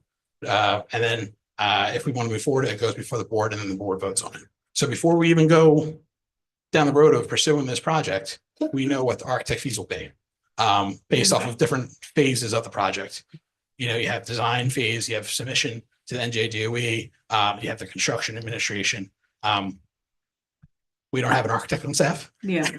So the architect is someone that when a project is being completed, first of all, we can't design the project in most cases, right? So you need the architect for that. But as a contract's being completed, they help us hold the vendors accountable to make sure that the vendors are doing what they should be doing and that we're getting the value for money that we should be getting. Thank But- you. Yep. I do have another question about the roofs. They're all different depending on, No, please, no comments. You'll have an opportunity to comment during public session. I forgot my question. You were asking about the roofs. Last meeting I had asked about the layers on the roof. Yep. How many there were. Correct me if I'm wrong, it's my understanding that we have a warranty on all the roofs at present, no, go ahead. The warranty has expired on a number of roofs. There's a couple of roofs that either have a portion of, well, let's back up. So when we say roof, we have a warranty on some of the roofs Right. for the latest covering. Yeah. Right? So that would be, can't think of the acronym right now, but essentially you kind of have, we'll call it kind of like a rubber coating. It's not the exact, but kind of rubber coating over top, Yeah. right? So there's a warranty for some of the roofs for that, but that warranty is for materials, like material defects. So if there's a material defect Right. from the provider of that roofing material, then it would get replaced. Or I believe if there's a workmanship issue, then it get replaced, right? But if it's say a tree falls on it and it gets pierced, that's not under warranty. We have to pay for it to get repaired, right? So I think if you remember from like when the architect was here, he didn't necessarily say that layer is the issue. No, he did wasn't say sure that. what it was Yeah. until you ripped it up to find out what was underneath. Guys, I just want to say that the roofs wasn't part of the, like, That's this should okay. be a conversation that we have in open Okay. board I'm forum. just because using it as an we're supposed example. to- I mean, I- we could we talk have- about door access. I understand. control. We have a lot of people here that are talking about the here to talk about the budget. So I'd like to talk about the budget now. And then, you know, the referendum isn't on the agenda for tonight, and that would be the roofs. The roofs aren't in this particular I'm just budget. use that as an example. I understand. So, but let's stick to examples in the budget for now. Just because we can go off on this roof tangent, it's a long, you know, it can be half an hour. We have a lot of people waiting to participate. Charlie, you had a question? I do have one question. I have comment too, but I think I'm gonna wait until it comes up for a vote. And then we can talk about it a little bit more in detail. One question here is, we have a couple options tonight, right? It doesn't pass the budget. I understand if this doesn't pass what you're proposing, then we'll have to work something out, right? So let's forget about that, but if it does pass and it doesn't get accepted by the state, are we falling back to the original plan or are we making an adjustment to the? So my understanding from the county BA is that, and he's not even 100% sure because things are fluid, they're changing. There's a possibility that they could essentially approve part of the application. Okay. Right. So again, it's something we have to discuss. It's going to be kind of unusual just based off the timing of when that approval will be. So I would consult with, the county BA once we're at that point. But if we're, for example, if the board approved the full amount, and we get approved for half the amount, the logical thing I would think is that we would go for half the amount and then we'd make that change. Somewhat odd, like, because last year, what happened was they made that change after our public hearing last year, if you remember, for the revised budget. And there was another public hearing after that. But this year, because it's not a change in law, it's a change based off of language that was added to the governor's budget. It's being handled differently, right? So that's what I would think, but we'd have to basically, once we get that information, figure out how to move forward. Okay. Because basically the way it's being handled from like the budget software point of view is that it's considered a change at the public hearing. right? So yeah, you would think that they don't approve the whole amount, that the change of the public hearing will then be whatever they approve, but we'd have to once we get that information, we'd have to figure out how to move forward. But I will say it's somewhat unusual based off of the timing of the events, which has been Did you have any, stressful. anything else? No, I know other people waiting. Mr. Fisher? So are this aid that we're talking about here, is this part of these 281 districts? So I don't know what numbers you're looking at, right? Murphy said as part of his budget, there were 281 districts that were not meeting their local fair share. And you're saying that we qualified for this boost in this tax increase because we're not meeting our local fair share. So are we talking about the same thing? So it would depend if those 281 districts are also not meeting their adequate budget as defined by the state. Well, according So to him, they are. It's, I don't know. I don't know what he said. So if he said both, then the answer is probably yes. But if Okay, he said only did one, the- then I don't know. Did the language say anything about state aid being pulled if we didn't do the tax increase? Because apparently with these 281 districts, that's what Murphy's threatening. So I have not received any guidance saying that it would or it wouldn't. I have in previous districts, when speaking about local fair share, at county meetings, there has always been kind of the concern that if you don't meet your local fair share, that then they could turn around and make some kind of adjustment with state aid. But that's trying to predict what the state's going to do. And a good example of that would be the PEA funds, right? PEA funding has been around for quite a number of years now. And it's always kind of been handled a very similar way every year, which was that at the end of the year, if you had any funds left, so PEAs, even though it's state aid, it's handled under Fund 20, which is for grants, but they're very adamant to let you know that it is state aid and not grants. But it's still handled under Fund 20. So what would happen is you'd be able to roll after your audit, you'd be able to roll that full amount over into the next budget you create, similar to the way excess surplus works as a revenue. Now, all of a sudden, out of nowhere, maybe a day or two before state aid forms came out notifying districts state aid would be. They said, hey, guess what? This year we're cutting everyone 25% earning balance they had at the end of last year. And in addition to that, they said, actually, we're cutting 25% out of the last 2 years because the way that it's realized the audit is as one number for 2 years of balance. And that's the issue with that is that those districts, it doesn't affect us because we're new in the program, but other districts in the county are affected by it. They are having money that they're currently have in their current budget cut after the fact. So all this is a way of saying that it's hard to predict what the state's going to do. Yeah. and that was a BA geek speak for, we don't really know. Pretty much, yeah. Because no one knew about the 25%. And I turned around and I said, wait a second. If they're taking 20, no, I don't know if you guys think this is interesting, but I'll say it anyway. Let's say if we're going to take 25% of our balance at the end of the year, well, we have to contribute for the inclusion students. So are you backing out our funds for the inclusion students before you take the 25%? I asked the state that. Do you want to know what their answer was? We hadn't got that question before. We'll have to talk to finance. So there are things they don't always consider. So it's hard to say. Any more board questions? I have one thing. Okay, I completely agree that the state funding formula has really, really hurt our district. And that there's a lot of necessary and understandable anger towards the state. But just remember that as board members, we can only make decisions based on what's in front of us and what we can control. And we were elected to oversee this district. We were elected to make the best decision for the families and the students of our district. And that's just my logic. I totally agree with your anger at the governor, but that's something for a gubernatorial election, which is in November. yes, So, November, yep. mhm. I agree with you. We did all take an oath to make decisions in terms of educational welfare of children. So let's keep that in mind as we contemplate this issue. Any more questions? No, okay, finally we can open the floor for public comment, but first Mr. Slam has to read this really long notice.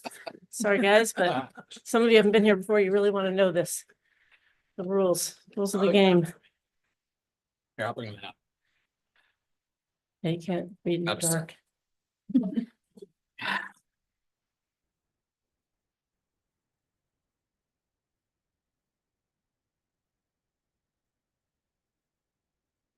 You get the lights back on as well. Yeah. We might need the slides, so I don't know. Depends on the question, right? Yeah, maybe keep that, just, no. Yeah. You don't see it? Okay, all right. During the course of the public meeting of the Vernon Board of Education, the public is offered the opportunity to address the board on agenda items and any issues regarding the school district. The board reminds those individuals who take this opportunity that they must identify themselves by name and section of town and limit their comments to agenda items and or issues that directly relate to the operation of the school district. Issues that are raised by members of the public may or may not be responded to by the board or administration at the time of the meeting or at any time. All comments will be considered and a response will be forthcoming if and when appropriate. The board requests that members of the public keep their comments to a limit of 5 minutes, be courteous, respectful, and mindful of the rights of other individuals when speaking. Specifically, comments regarding students and employees of the Board of Education should be thoroughly considered by the speaker and may or may not be responded to by the board or education or administration. Be advised that students and employees have the rights of confidentiality and other protections under the law. Students' names should never be used. The board bears no responsibility nor will it be liable for any comments made by the public during the public portion of the board meeting. Members of the public should consider their comments in light of legal rights of those affected or identified in their comments and be aware that they are personally legally responsible with personal liability for the comments that they make to the board. Thank you, Mr. Slam. We have a new policy where we're taking turns. The members of the public go and then someone from online goes and then members of the public, we alternate until we run out of one and then we can focus on the other. So just wanted to let people know that up front. Also, we have generally a policy where questions are not answered during the public comment session because we want to avoid getting into a back and forth situation. I do think that would be a little unwieldy in this situation. So I would like to ask that everyone come, if you have questions, if you come to the mic, just ask all your questions in a list, we'll note them down, and then we'll respond to you immediately during public session, but we won't be getting into a back and forth. Yeah, I was gonna mention it. So the first portion would be the public hearing. So questions on the budget. And then Agenda. yeah. First, budget, yes, I'm sorry, I meant to say that as well. The first batch of questions should be budget focused. And then when we run out of those, if somebody has questions about the other items on the agenda, we'll do those. And then we'll reopen to board matters. And finally, please state your name when you first come up to the mic or online On Zoom too. and on Zoom. Answer here. Thank you. Thank you. Hi, everybody. I'm Carolyn Ross from Highland Lakes. It's good to see you.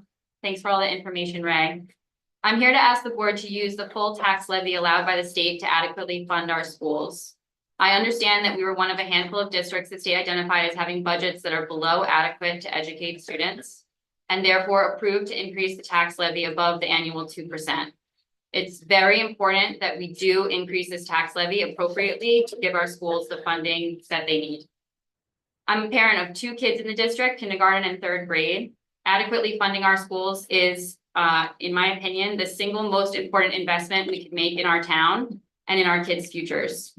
I've been a part of school districts who are appropriately funded and districts that are underfunded, and the disparity between the two is stark.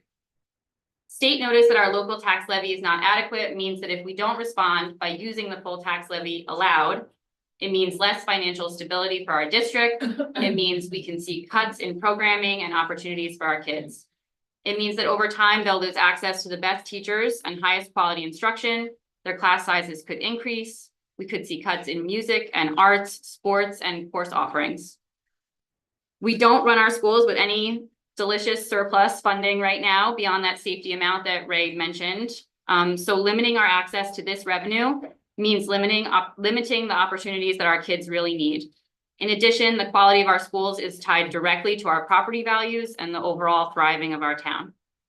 I truly don't think there's anything more important for our futures than funding our public schools.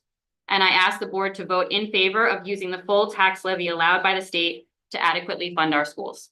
Thank you. Thank you.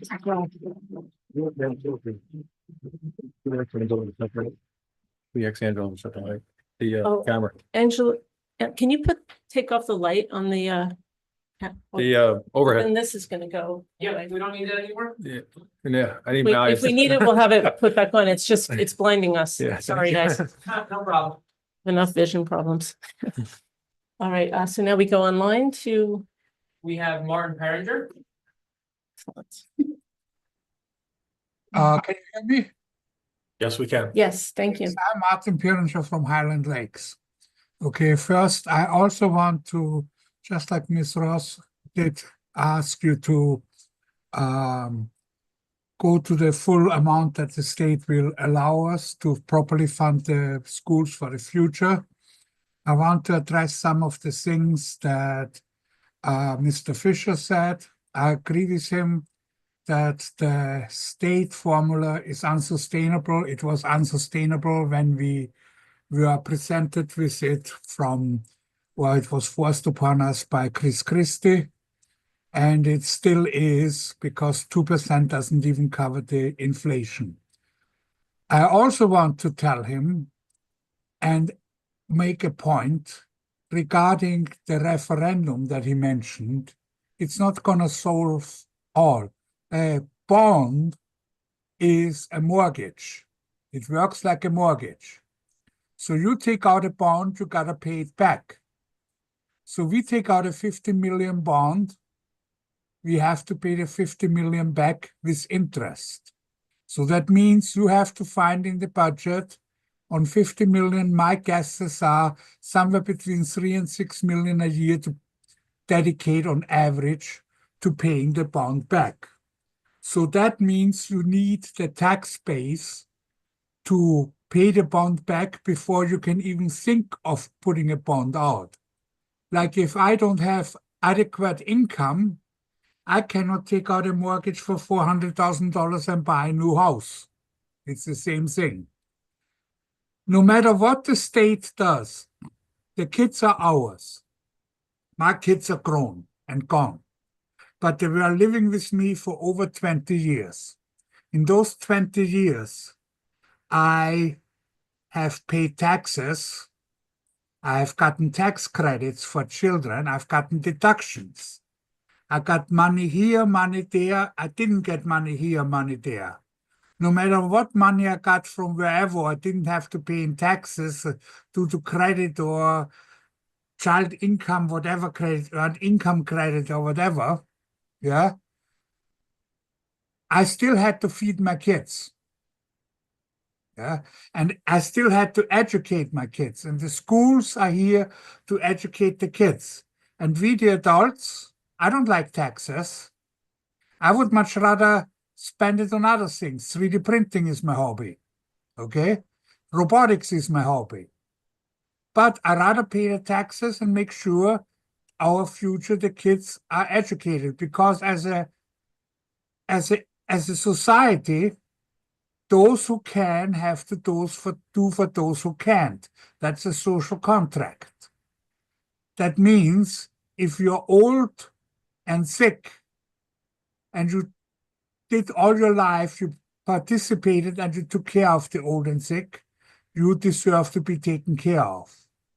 That means when you were a kid, and I was, and I assume all of you were, and you were educated and taken care of, that means the kids now deserve to be educated and taken care of.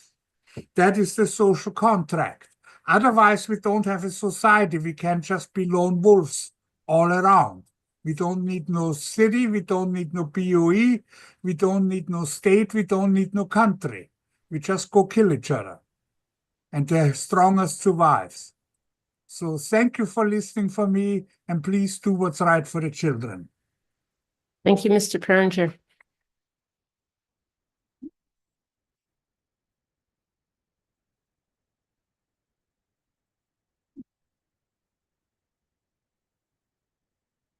Good evening.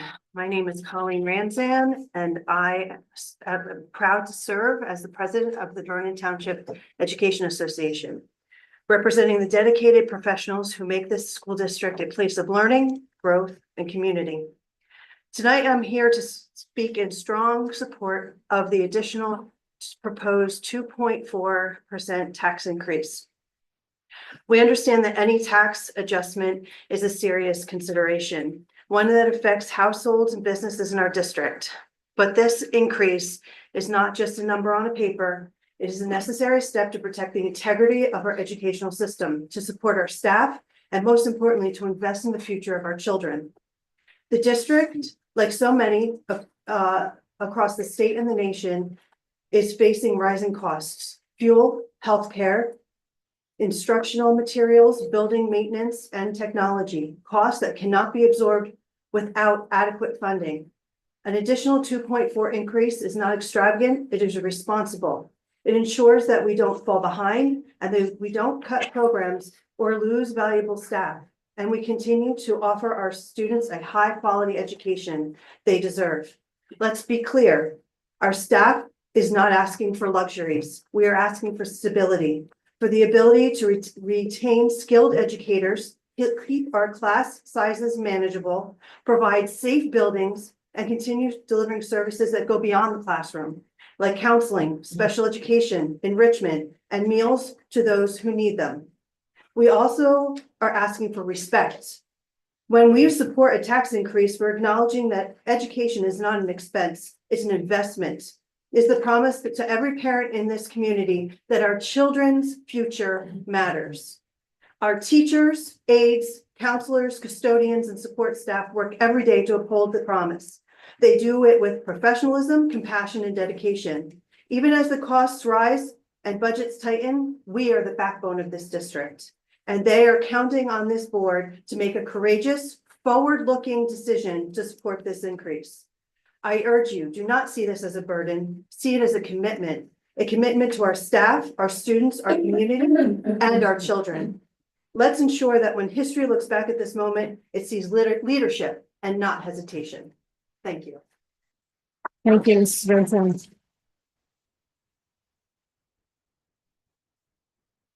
We have someone online, I think. Peg Distassi.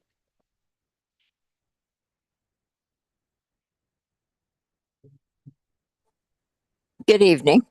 I want to thank Mr. Seibert for an excellent, thorough presentation. Mr. Fisher had good points as we find ourselves now between a rock and a hard place. The first issue is to cover current operating and immediate needs, and the second is the long-term need. A referendum is needed for the long-term need, in my opinion. Those of us who care about our future will support the budget. I'm not thrilled as a retired resident for the increase, but I understand it and I support it. My children went through your system. My grandchildren are now in your system, and I 100% support the new budget. Thank you. Thank you. Can you just say your name? Because I don't, oh, she's gone. Okay. Peg Distassi. Thank you, Peg. You're welcome. Good evening. My name's Doreen Edwards. I'm from Vernon. I'm here to talk about the correlation between the budget and the testing scores. The source that I'm going to talk about tonight is from the New Jersey Department of Education. It's the results of the spring 2024 NJSLA. For those who's not familiar with that, that stands for New Jersey Student Learning Assessment. It's a series of standardized tests used to evaluate students' proficiency in subjects like English, language arts, mathematics, and science in New Jersey. So the test, I try to look at two different sections, one Vernon versus Sparta, for instance. So grade 8, they tested 217 students in Vernon. Now, they tested whether percent at least proficient or passing in 2024 was 17.9. So 39% of those students out of 217. I don't think that's great. Actually, in 2019, it was 19.4. In 2023, it was 20.1. And like I just said, in 2024, it's 17.9. So scores went down. In Sparta, that was the total district. In Sparta, they tested 228 students. In 2019, they had 27.9. They went down quite a bit in 2023 to 17.5 and up again to 24.1 in 2024. So that's a correlation of 55 students. I did that for math also. I'll do it on a school basis instead of district. So in Lounsbury Hollow School, it was reported that they tested 218 students.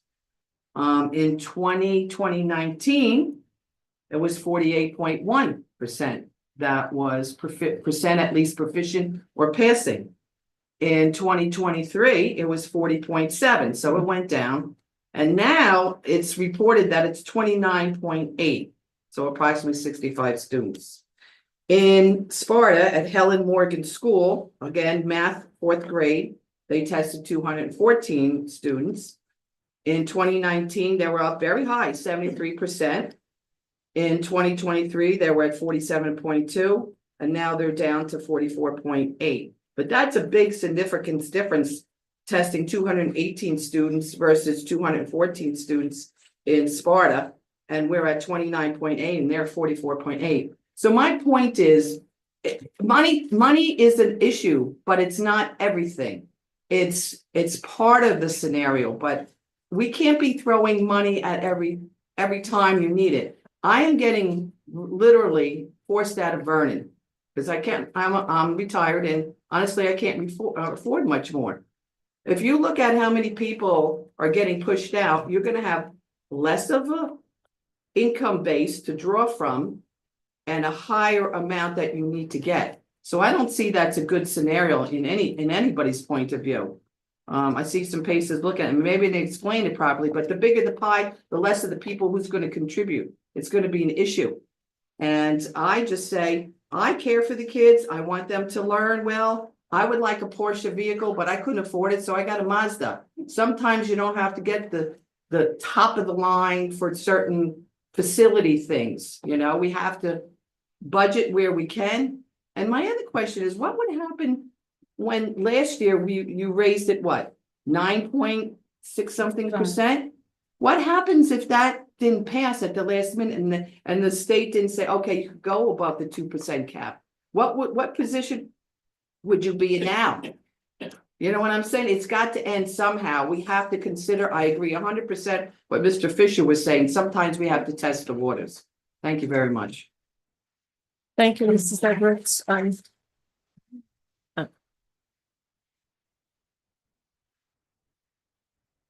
we have any more comments from that? We have nobody, sorry, we have nobody online, so it's open for, yeah. Hi, I'm Jackie Nicolay. I don't have anything written. I just can't believe this. I don't know how everyone in this room or online can sit here and say that if you vote against this, you're against the district, the kids, that's ridiculous. Everyone in this room and in this town supports the kids, wants to see the teachers thrive, the schools thrive, but you're asking for more money and we're dealing with a district that was audited for mismanagement of money. I've been a corporate auditor for 14, almost 15 years. I've never seen financial mismanagement like this in my life. And I look at numbers for multi-million and billion-dollar companies on a daily basis. I don't understand what you guys think this money is going to magically improve, but I can't understand it at all. And I don't know what the financial background is at the table as a whole, but what are we doing here? And what that woman said was completely right. People are at the brink of leaving this town. They can't afford to live here. Other parents are sending their kids to private schools and looking at homeschooling, which I know for a fact because I've talked to people at the private schools. And according to the 2 local ones, they said this year, quote, record numbers of Vernon students had families looking into enrolling. That's ridiculous. We shouldn't be losing all of these kids because they have no faith in this district. You must have read a very different audit than the one that we got. Yeah, well. Maybe I should audit it. I bet it. Hi, I'm Lauren Scott. I'm a resident of Vernon Township. To put it up front, I'm asking the board to vote for the full tax levy allowed to fully fund our schools.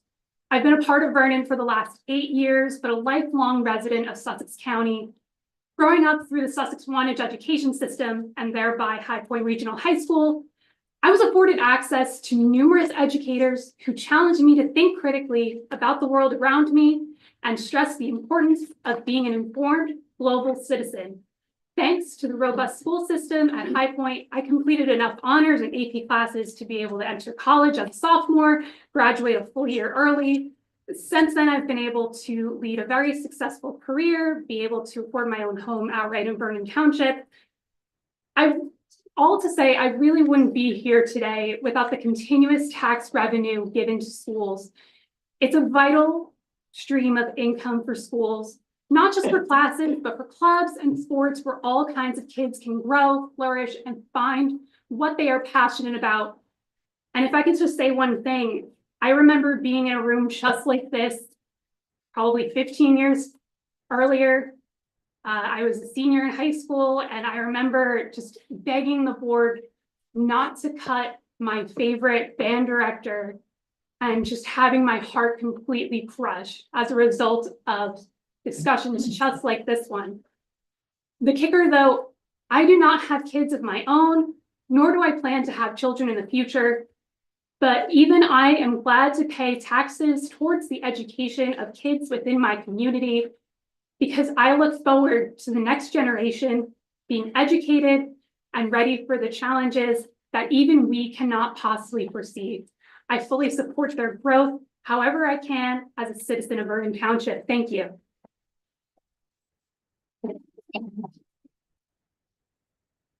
Thank you. Don't you have somebody on Zoom? Oh, I thought we didn't. Do we? No more hands raised. Yeah, we had no, Okay. She's, Oh. that's our board member who is remote today. Oh. Melissa Brock. Let her talk if she wants. My name is Vicki Smith. I am a proud educator in Vernon Township School District, and I also am a resident. Right, I am speaking for myself as a resident. No one likes taxes raised. Everybody can agree on that. But we're in a very dire situation here. If we, excuse me, don't put through this levy, what is going to happen to our programs? They will be cut. What's going to happen to our class sizes? They will be larger. What is going to happen to our extracurriculars? They'll be gone. I have been in the district as an educator for over 18 years. My children have gone through the school system and are very successful citizens and live in the district now. They own their own houses. They're very proud to live here. If we don't, at least you're in an unfavorable position. Don't get me wrong. I wouldn't want to be in your shoes, but we can't cut off the nose to spite our face. We need to make sure that our students are taken care of. If we want to fight the state, we can't do it now at the last minute. Let's start fighting the state. Let's start organizing, and we can start lobbying, and we can start a postcard writing, and all these things that I have done at the local, the county, the state, the federal level. I have done all those things. If you want to do that, I'll be with you. Yeah, let's come on. Let's get back what we put in so we can get funded fully by the state. I would love to do that, but we can't do it now. We have to fund this tax levy, right?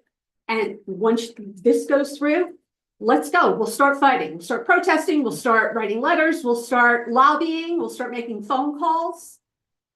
And maybe that's the way to change, but we can't do it now because our students can't afford to lose what they have right now.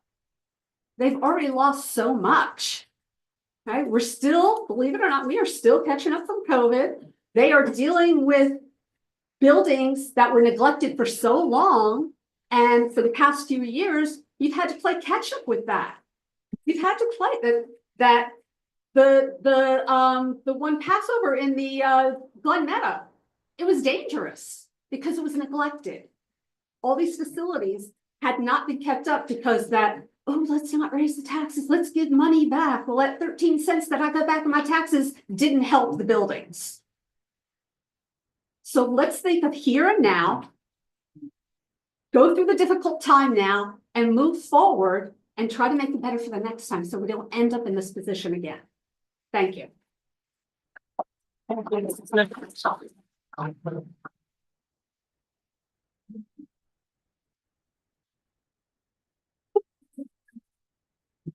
Scott Castle from Glenwood. Just a couple of questions on the budget. One is, I know we had the savings slide and I was just curious, I didn't see really any cuts on the slides. And I'm not talking about student facing cuts or, getting rid of teachers, but I know we have an admin and overhead budget that is, obviously it's not the biggest part of the budget, but it's a big part of the budget. And I just find it hard to believe that throughout the last couple of years that I've been actually paying attention to this, that we haven't had every budget works out exactly right. We always need that much money for each one of them. Are there not some adjustments that can be made to somewhat offset some of these costs? Okay, I'm sorry. You're doing what I asked, so thank you. Just ask all your questions and then we'll answer them. And again, I mentioned this last time too, even if there were proposed cuts that were rejected because it's just like, no, it doesn't make sense. We can't do that. I would still like to see that work was done because to me, that's a basic part of budgeting is to go through that whole process and say, hey, we can cut this, and this, and now we can not raise taxes so much, but this would be the effects of it. And then everybody said, no, you're crazy. We can't do that. But at least to see that exercise happened. My other question was where, and maybe I should know this, but where do costs like what we pay for the infamous flex school and all of that, where does that show up? What category is that in? I mean, again, maybe I should know. It's not a criticism or anything. I just don't know where that shows up in that overall chart of spending. And then just, lastly, I would say that I agree with a couple of the comments here that I don't think that just continually throwing more money at a problem, but keeping the exact same process that we have and expecting a different result, I think it's a ludicrous way to do things. So if you're combining that with a bunch of changes or something that's happening that we say is now going to make a big difference, I'd be more for that. But just to continually raise taxes and say, next year it's going to be a lot better, but we're going to do everything exactly the same, even though our scores are dropping and, we got less enrollment and all of this. So that's all I had to say. Thanks. Thank you. Okay, so we're going to address the questions because, we're going to address his questions now, and then you can speak right after that. Is that okay? Just on the third one, I do want to say that we're making curriculum evaluations and changes right now, and that hopefully will translate to better scores in the future. We were also doing a lot of things with our new educational coaches that we were able to hire last year when we had that other increase opportunity. So that's one area. Reinstated. They were cut before. They had been cut and then they were reinstated. And then Mr. Slam, do you want to speak to we did also make some cuts over the thing is that these cuts were phased in for the past like 5 years. So we've been cutting every year. So you're not hearing about the cuts this year because we cut administrative staff in the past and we're kind of at a bare bones point at this. But I'll let Mr. Slam speak to it now. So in terms of cuts, I mentioned earlier, kind of where we are with state aid. So just even before I was here, and those were tough years. I mentioned that we're about 6 million down on state aid. So just right up front there, again, it wasn't here, but that means that $6 million was already cut before we got to last year's budget, right? So that's a lot of cuts in the school district. That's where we talked about the staff that were cut. We talked about some of the transportation opportunities that were lost. One of those we were able to bring back. You talk about the different programs that no longer exist. The supply lines for the individual buildings have been pretty frozen, I would say, for at least my entire time here. They've been relatively the same. They've been frozen, and I imagine probably the years preceding that as well. And And I know it's only one blip on a slide up there. We talk about health benefits, but that's a major change that affects every employee in this school district. That's not a change. They just say, oh, I'm changing health benefits today. All right, everyone, let's go along for the ride, right? Because that affects every single person in the district. That is a change that we made where we tried to impact the staff the least amount as possible while still positively impacting the budget. That's a large amount of, I have it in their savings, but we change health benefits. That's not just a savings. That's a change. That's a big change. And that's a change that is aggregate because every year you have an increase over your prior year's health benefit cost. We have a renewal, right? So this year would have been 15.3% in January. Instead, we were able to make that change. I think was between a 6 and 7% increase. Instead, we cut that increase in half. But then on top of that, we would have had the 15.3%. And then what I'm hearing, it's going to be probably another mid-teen increase this year for the state plan. So if we stayed in, it would have only gotten worse. Just because we planned it and we did it in a way where we're calling it savings doesn't mean that it's not a change and a cut, right? We talked about the cuts to transportation up there, right? I call it savings. We cut routes. That's a cut. There are less routes now than there were. And we're trying to do it in a way where it impacts the students the least amount. We're trying to do it, in an intelligent manner and the least painful manner, but it's still a cut. But I have it as a savings, it's the same thing. It's kind of similar across the board. To answer your other questions about, I think it was out of district tuition, that would fall under the out of district tuition line on the expense breakdown. And then the other portion, if there's any transportation related for an out of district student, will fall under the transportation part of that expenditure breakdown. That will be posted again. That will be posted to the website. It is the same slide that's in the preliminary budget. If you want to look at that before that's posted.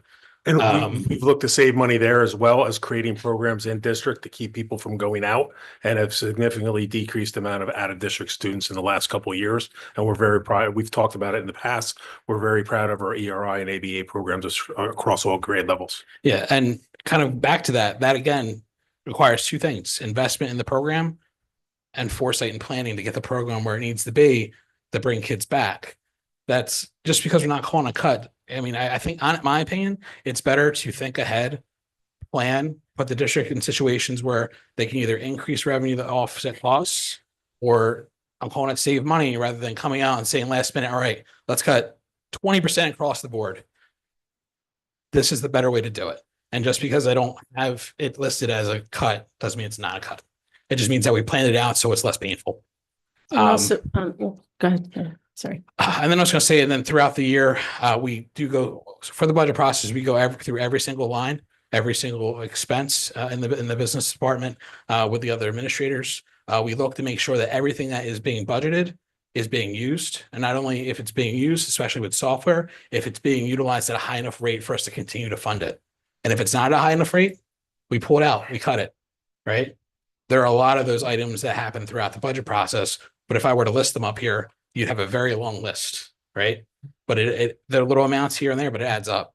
We look at things like, the way that we handle our leases for fax machines, right? It may not seem like a big thing, but the first year I was here, I worked with coordinator IT, and we saved probably like 50 grand by switching the way that we handled our faxes and our paper management. So those are things that are happening during the year that we're doing before the budget happens, to make sure that we're in a better position when we get to creating the budget. So we're not turning around last minute saying, all right, let's get out the hatchet. In terms of admin costs, I will tell you what the county BA told me. Mm-hmm. He turned around and said, hey, Ray, your admin costs are way too low. Do you add some salaries to your admin cost lines? Because what happens is in New Jersey, you're held by your per pupil admin cost. Right. So there's either two things you're held by, either the regional limit, which we're way below, or your prior year's limit, which is what your per pupil was in your current year budget. It's lower than our current year budget. He said, move some salaries in. And I said, because I like him, I say, hey, Neil, I don't have any admin salaries that can move into those lines. There are no other admin. What do you want me to do? And he said, okay, if that's the case, keep it. But if you don't keep that admin line where it needs to be, you're going to lose it. And so there's no other admin salaries to put in there. So that's what we have to do. Right. Point being is our admin costs are low. I think you had a number, Mr. Rogers, where we They in the taxpayers guide, they do like schools out of 74 schools, I think, where the second highest school for number of students per admin. I have a bigger perspective. Probably 7, 8 years ago, some people in this room were part of cutting staff. And this was a while ago when they talked about cutting, and and it was supposed to be originally, I think, $10 to $14 million we were going to have cut in S2 funding. I remember cutting 7 years ago, 2 million, 2.5 million. So 2 years in a row, we cut over 5 million. That was before COVID. My first year as superintendent, we had to let over 50 staff. That's after those cuts before. My first year as superintendent, we had to cut another 50 staff members. I think we were able to bring about, was it 16? 19 total if you include 19 total, and a maintenance lot of those here. positions were necessary for a thorough and efficient education. In that first year, it was rough. We talked about class sizes. I had people in the room talk about late buses, programs, everything else we cut. That's where we're going to be, because the money needs to be toward the staffing, which is 8% of it. If that number doesn't increase, that's fine. But if you're going to make those decisions, I want people at this table to talk about what they're going to cut ahead of time.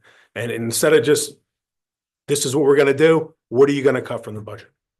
And the other side of that, we're talking cuts is in terms of that planning and looking forward, we're also looking at revenues, right? So we're always looking at other ways to form revenues. We applied for the preschool program.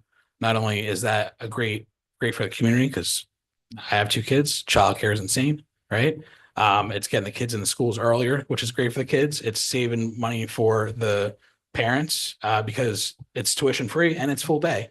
So it's great for the kids. It's great for the parents. And it also, through allowable offsets, is offsetting part of our operating budget, which is good for our operating budget, which helps us, again, offset some of those costs. So it's not just cuts, it's offsets, it's cuts, it's using your grants wisely, it's planning in terms of the different things that you can change without having a harmful impact ahead of time. So you're not last minute sitting there and making those cuts, and then also looking for additional revenues.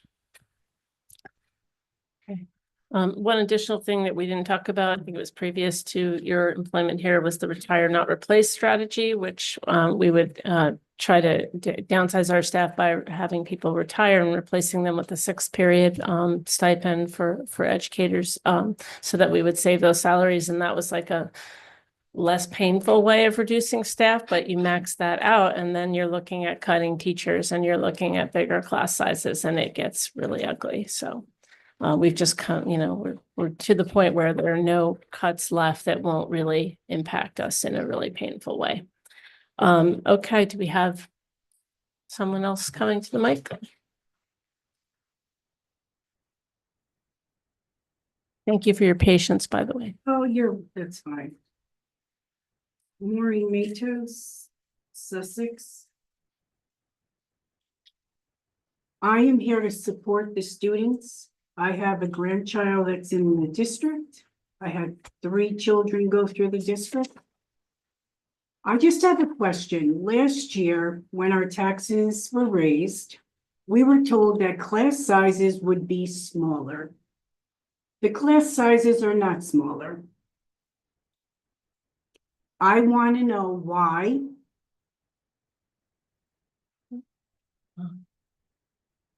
And also I am appalled by a high school teacher that sent out an email that she said that this teacher is calling the parents of students and residents right-wing extremists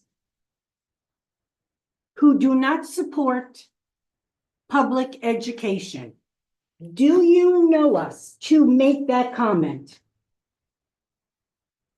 I think you deserve to give us all an apology. No, this is not a time for a public, you're not, no, not at my meeting. No, you're not going to attack somebody at our meeting.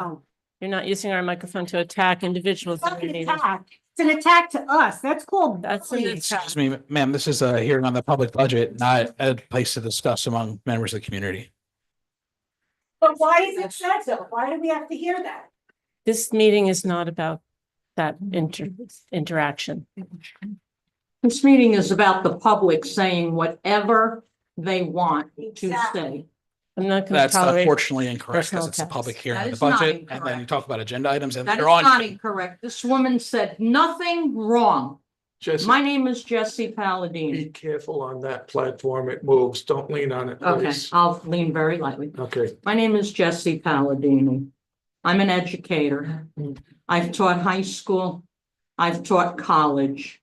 I love teaching. I love students. I love our schools. I have raised tens of thousands of dollars for Vernon schools every single year. The Vernon Township Historical Society donates thousands of dollars to Vernon schools. Spending more money does not equate better student results. Our town 3 nights ago gave us a 7% tax increase. Last year, you gave us a 9.5% tax increase. And now you want to give us another, what, 4% tax increase? When does it end? Spending more money does not equate better student results. And our student results are dismal. Now, I have a husband who's home, who's handicapped, and I need to go home and take care of him. And as you know, I never come to these meetings. I always comment on Zoom because I have issues too. But I wanted to come here tonight and I wanted to face this woman over here and ask her, You'll address all comments to me. You will address, this is our I'm meeting asking and the this is question. not a place to ask. asking you, the board, Okay, you can ask me a question. am I one of the right-wing extremists who does not support public education? How dare she make a comment like that? And I will tell you that no child of mine and no grandchild of mine will ever be in that woman's classroom. I'm asking you, I know you'll do whatever you want to do. I probably could already predict the results from tonight. I'm asking you, please don't give us another huge tax increase. Please. Thank you.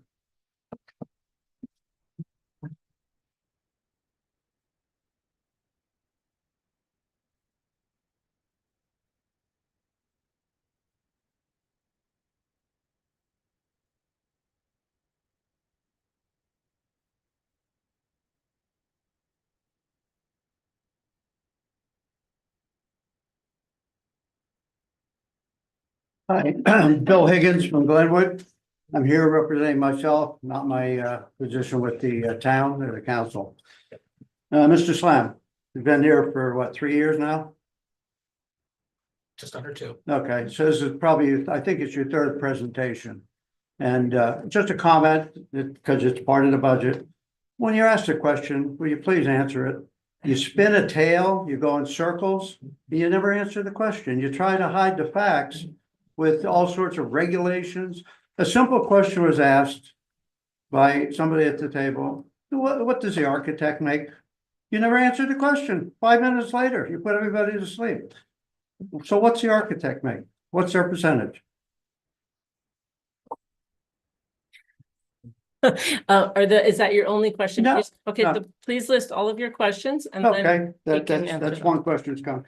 So the real problem here is that this board really wasn't about education here tonight.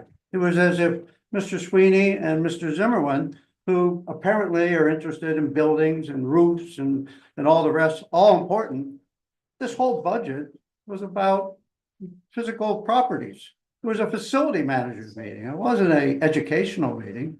And once again, a lot of people spoke about the actual grades and the test scores, and that's really what the education is about. We get people with signs here that mean nothing. Students come first. Of course they come first. But whenever every year the teachers, Ms. Smith over here, you get a 3.6% raise and 82% of the budget is salaries and benefits. what's left over for the students? And you have 10 students per teacher. And everybody's talking about how many more kids are gonna be in each class. You got 10-1, and that doesn't count the aides that are in the classes. You've got tremendous number of aides. So those are facts. And so here, we're talking about a 9.65% and a 4.2%. And one of my questions, this extra 2.4%. Now, it's being allowed from the states to raise taxes, an extra 2.4, and in return, you get $67,000. So the taxpayers have to pay 500,000 and the board gets 67. Is that the deal between the governor and you're accepting that? That's a question that I'd like answered. I know. Okay. And furthermore, you have $11 million in surplus. 11 million. That's the same amount that was in surplus the year before our current superintendent took over. And that $11 million that was in surplus was illegally spent to hire all those teachers. And then the sabbaticals, a lot of the money went on that. And a lot of the money was just improperly spent. That was proven on the audit. So now we're at a point in your presentation, Mr. Slam, you have $11 million and it says usable is 7.9 because the balance is in capital reserve, but it's still $11 million. Did you realize that $11 million is 21% of the amount of money that you're collecting from the taxpayers? That's a pretty good position to be in, having 21% savings. And if a homeowner would put their hand up today to say, if they have 21% in their savings account for any emergencies, they'd take it any day. You've got 21% and now you want more. Not right. So over the years, the point that I'm trying to make is 1 minute warning. there's a credibility problem here. We're not getting answers to the questions. We're not getting honest answers to the questions. Whenever you're asked, just give an honest answer. It always comes back, students first, an emotional answer. Of course the students are first. We're not talking about emotion here. We're talking about facts. Give the facts, stay with the facts, and be honest about it. You haven't been. So it really makes no sense to slam the taxpayers again. There's none. Thank you. Okay. So I counted 3 questions, I guess. In terms of the extra 2.4% that we are allowed, and you asked if we're doing that for the 67,000 from the state, you are right that is what the state is giving us, but that is not the reason we are doing it. We are doing it because we feel, if we do it, I should say, if people vote for it, it will be because they feel that the money is necessary to provide an adequate education to the students of Vernon. So that's that question. Mr. Slam, did you want to answer about the architect and the 11 million in surplus? Can you put the slideshow back up so I can get to the fund balance page? For the architect, I don't have the contract memorized because there's percentages on it and it's based off the size of the project with different ranges. If you'd like, send me an email and I'll send you the contract. You signed the contract. What's the percentage? I signed the contract a year ago and you expect me to memorize it. Yeah, no, I expect you to have an We're not gonna heckle him while he speaks. Yeah. That's not going to happen here. Here's the That's not credibility going issue to that happen I here. just spoke about. If you want your Proving that questions there's some answered, credibility here. if you want your questions answered, please allow him to answer. Don't interrupt him when he. We'll answer the fund balance question again this year. What slide would you like me to do? Can you do the fund balance slide where it has a breakdown of since front page and all that? No, this is everyone's. I didn't like. Sorry. No, you're okay. Sorry. It's fine. Okay, you're fine. I'll say. You sure? Yeah, you're fine. Okay. Balance. I'll start from 5 and I'll let you. You guys still have the clicker? Yeah, that's a clicker. Yep. Okay, got it. Did you reach that far? There we go. Let me. Behind me. Okay. Okay. So I've had this slide in. So I'll go back a couple things. This is my second year here, so it's my second budget. Last year I did 4 presentations on the budget. And I think probably at least two of them have this slide. I have to go back and check. It's on the website if you want. I'll double check. But anyway, this slide has been in every presentation I think I've done since it's come aware to me that people think we have $11 million that we're just sitting on, right? So it was in the preliminary. It's up here as well. I went through it earlier, but I can go through it again. I really, because I know you've had this comment before, I really want to get to the kind of crux of this because it's something. The questions, quit spinning the answer. What? Mr. Higgins, we answered it many times. Can you give him a chance to answer it once again? I really have to ask you if you will please stop interrupting him while he's answering the question. So if everyone looks at excess surplus for 25-26, that is revenue in the 25-26 budget. Therefore, that money is being spent in the budget that is being proposed at the preliminary and tonight is the final. If you look at the 2.1, just under 2.2, restricted for 24-25. And then if you also look down towards the bottom, you'll see $610,000 designated for subsequent years expenditures. Those are funds that were spent in the current year. So right off the bat, you're about 4.4, I don't know, $5 million off of that $11 million number that is being spent next year or spent in the current year already. All right, let's keep going. $2.5 million in cap reserve, roughly $900,000 is in the 24-25 budget, which is spent. You'll see on the projects that are complete. For the $302,000, roughly $225,000 is in the 25-26 budget as revenue to fund items out of the maintenance lines. So that is being spent. If you look at year-end encumbrances, that's about $3.1 million. So that is money that was on POs at the end of the 23-24 school year that rolled into the 24-25 school year. And the reason it rolls into that school year is because those are services or goods that were already provided or in the process of being provided that the district either has not been invoiced for yet or that service is still in the process of being provided and say it's something that's not completed yet, right? So we owe the vendor that money. That's not money that's not spent. That's money that's been spent and is sitting there waiting to get paid because at June 30th, we may not have all the invoices yet. So that's another $3.1 million off that number. So just off the top of my head, that's probably about $9 million out of that $11 million. So I think the easiest way probably to explain it is the only money up there that has not been spent is for capital reserve. We probably have, with the latest withdrawal, probably about $500,000 in cap reserve, $600,000, somewhere in that ballpark.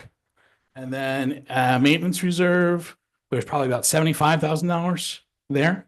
And then if you look at unemployment compensation, that $180,000, although less because time has gone by, is only for unemployment compensation. So the only money there is our 2% unassigned fund balance. And part of that is being spent as well. So part of that is being spent as revenue in the 25-26 budget. So really you have 2% of the prior year's expenditures. That is a safety net to stop if there's a bad financial year to stop the district from going into we'll call it it's fiscally dangerous situation.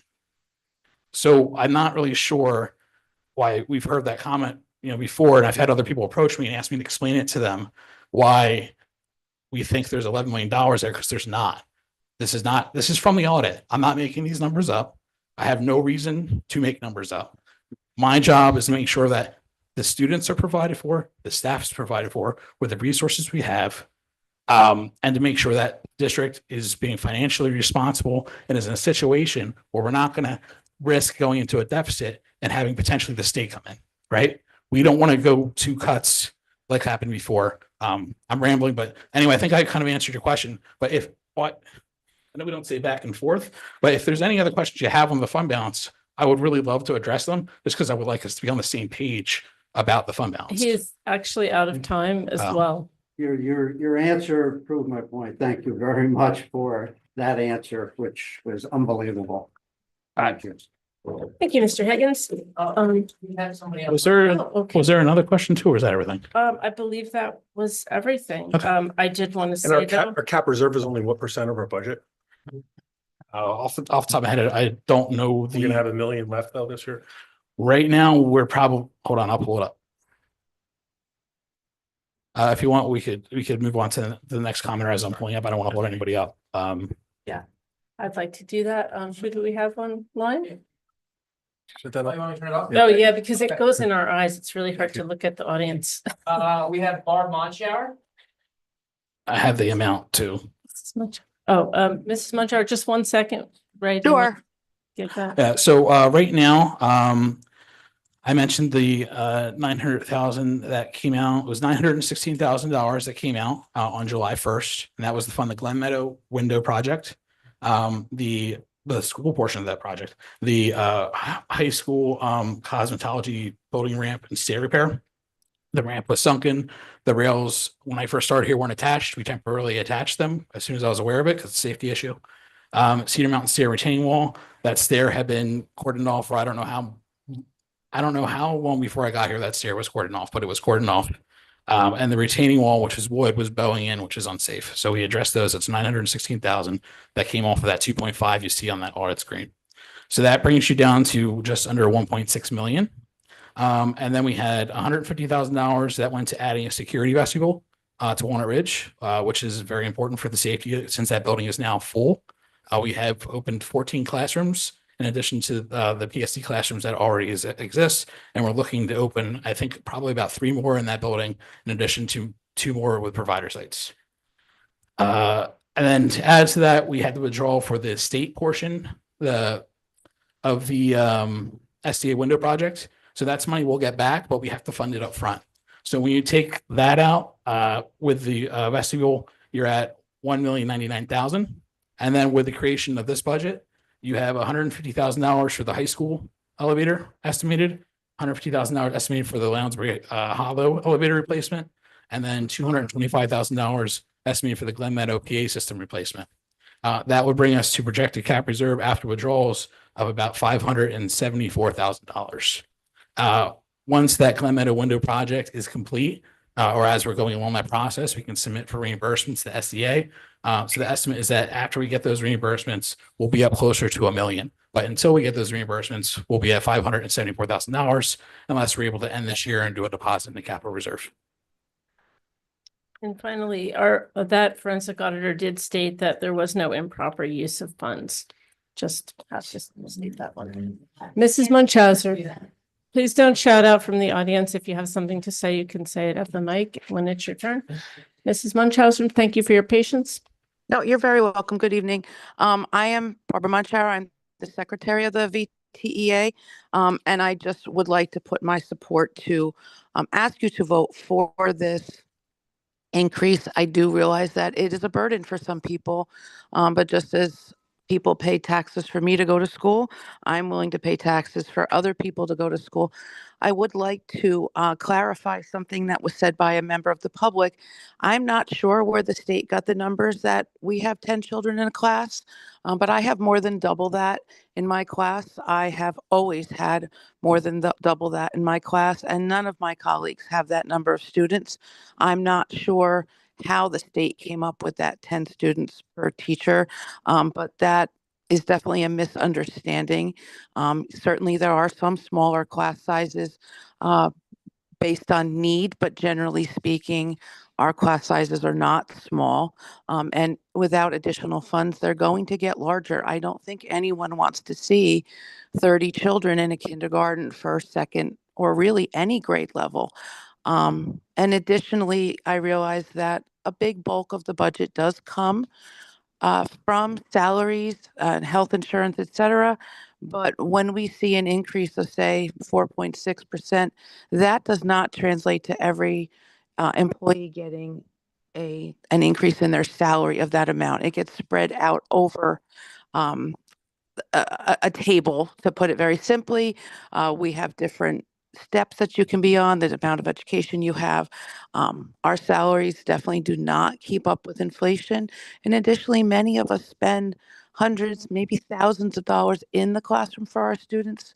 We do everything for our students. So I just would like you to take that into consideration when voting this evening. Thank you. Thank you.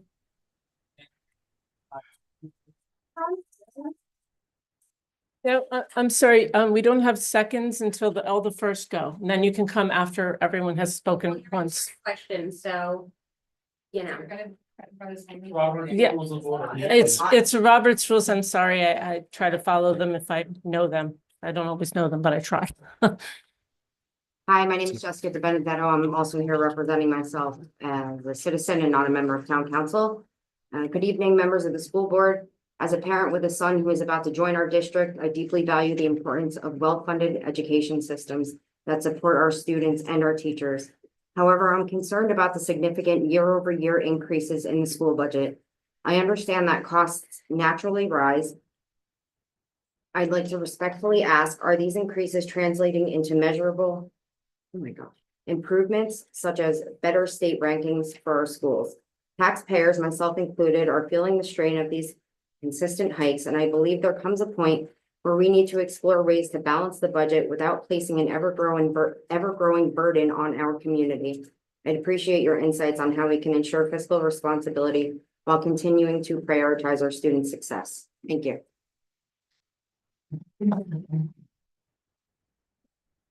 Thank you. Do we have any other first, we have any other first-time speakers before we allow someone to come back? Good evening. My name is Warren Servels. Been here before, talking about the budget. I had seen about a year ago. All the same issues on the expenditures. One thing I just want to clarify on the incentive aid on the 1.2 million. I think Mr. Slam put up a graphic indicating that there were about 5 projects that were going to be funded by that. Am I correct in reading that? So to say that if that was cut out of the budget, that really wouldn't have an impact on the classroom. It would the next year. Next spring when we. But it's not, if you Oh. didn't. I'm sorry, if we're you supposed to didn't- do all the questions and then. Yes, it's all the world. Sorry, Mr. Savell. That was our fault. Sorry about that. Apologize. Apology accepted. But if for this budget, that's gonna be going into effect, if you didn't apply for it, if the $1.2 million, or if we don't get approved for it, it's not gonna have a direct impact in the instructional program in the classroom. Second part, and I'll bring this up again, I don't know, Mr. Fisher and Mrs. Vaccarella talked about it at some great length before, but the right now the 2% increase, the cap on the 2% tax levy is just under $1 million, $998,000. The 2.4% on the tax incentive aid is another 1.2 million, for a total of 4.4% increase of $2.2 million.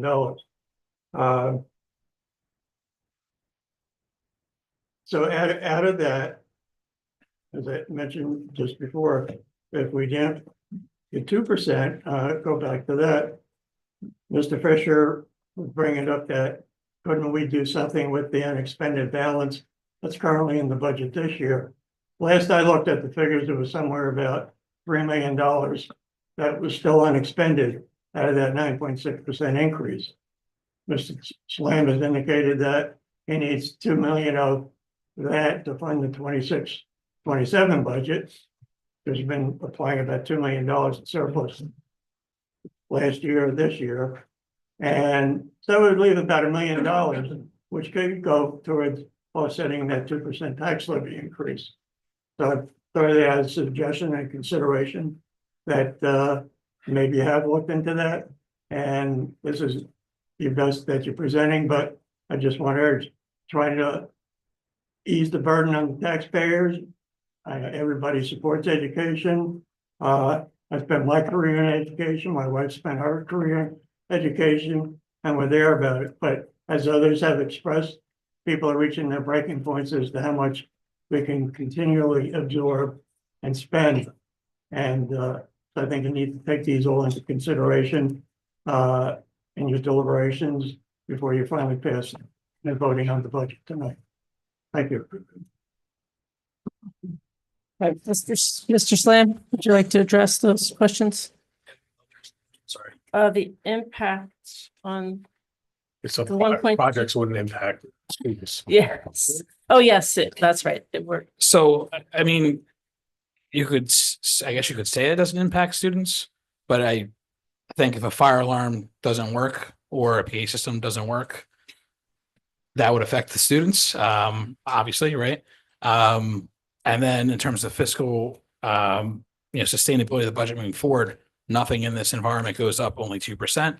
2% doesn't cover the increases. And I keep hearing people say, well,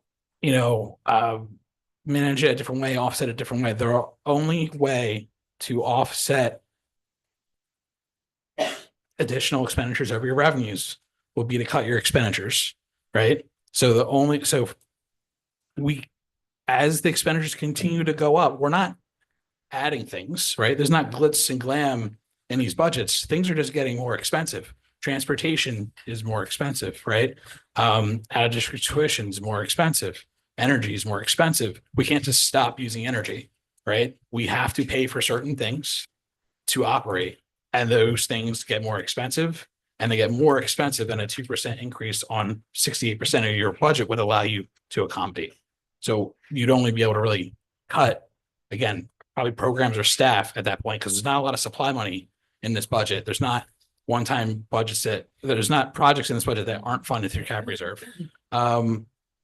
So in terms, I think the second question was the surplus. So the number for the current year is $2.5 million. It was off the top of my head. There was a slide on that. You can see it online. Is it putting it back on? No, but you're going down. Okay, yeah. So I'm trying to bring it down. So I think it was around 3.1, and then it was a little over 5 million. Then it was a little over 3.1, and then it was about 2.8. And now for the current year, it's a little over 2.5. So there's 3 million. I'm assuming you're looking at the March board secretary's report. So that's March. We got April, May, June at 3 million. Over those 3 months, as you know, it depends on what happens, right? If you need 2.5 million going forward, that's $500,000. And I just got done talking about a capital reserve for a district with 6 buildings in our enrollment that right now is about 500, a little over 500,000. It's 574. So if something breaks during the year and you only have $574,000 in your capital reserve, that's not a good place to be. So the fiscally responsible thing, and honestly, I think the thing that probably in your experience and when you were a BA, you would have done is probably if you had an extra $500,000, if we're lucky to end the year with that, you probably put it in a capital reserve in case the boiler goes down or in case another fire alarm breaks, right? Because when something like that breaks, it's expensive and we don't have a lot of options on how we're going to fund that because it's certainly not going to be able to come out of the regular operating budget. My point, if I could just respond, I'm not saying that the entire amount of that unexpended balance goes towards. We're not getting into the back and forth discussion. You can, if you really want to speak, you can wait till everyone goes up for their second comments and we're and by the way, second is the limit here because this is going on better. My turn? Yes. Good evening, Ann Larson. I'm from the Glenwood section. And I just have a couple of points that I have to make. I'm a casual observer. Okay, my students or my children are not students any longer. And what I see, honestly, it just makes my skin crawl looking at some of these expenditures that I know we don't have to have. For example, okay, a high school education at Pope John is 18,000 and change. And look what we're paying. Sussex Christian School, first child, 4,860, second child, 1,900. We just keep spending and spending, and the money is not going to the children. And, I just don't know how else to make this point. For example, you mentioned, Mr. Slam, fax machines, how you saved money. I don't know who had fax machines still in 2024 or 2023. Who needs a fax machine anymore? No one uses fax machines. That we have them is a crime, and it's an indication of a failure, a previous failure. Okay. You also mentioned about the benefits of the all-day preschool, and you have 2 children, and daycare is expensive. You know what? Who needs that daycare? It's the people from Vernon. It's not people who are employed here. It's the actual taxpayers who are sucking it up to make these payments. on time. It's not for Just- the, it's just not for the one second. staff. I just want to make it clear Yeah. that no staff. No, No, we're not Oh, wait. doing that. Okay, okay, Just an just, you know. Thank you for the reminder, Mrs. Larson. Okay, thank you. As far as the fair share, I mean, honestly, I'm thinking we should just go all hog wild and become an Abbott district. And maybe that's when we'll get what we need. But thank you, Mr. Fisher, for bringing up the point. We should be banding together with the other 200 and so many districts and fighting back. This is just insane that we just keep funding and funding and funding. And yes, Mrs. Smith, I am a right winger, okay? Sorry to disappoint you, but the right wing people know how to Okay, spend money. we're not talking to Whatever, Mrs. Smith. whatever, I know you love to correct, but we know how to spend money. I would just okay? like people to behave in I a civil am manner. behaving. I sat through a The lot of rule- garbage. This No, is a we sat Robert's through a lot of rule- nonsense. This is a Robert's Rules meeting and you're Robert's rules, supposed to blah, address blah, the blah, board, not people in the audience. If you want to talk to people in the audience, you do it after the meeting outside. Yeah, okay, I'm here to Not lecture. here. Meanwhile, the District of Sparta has 400 less students than we do, is spending about what we're spending, and their scores are far superior. We're not getting our money for our money's worth. So someone needs to say, you know what? Throwing more good money after bad is not the answer all the time. And I'm not cheap by any stretch of the money. I paid Pope John tuition. Okay, I know what it's like to struggle and pay for that. So in addition to paying my Vernon taxes. That's it. Thanks very much, and please vote it down. Thank you. Mr. Slam, would you like to address any of that?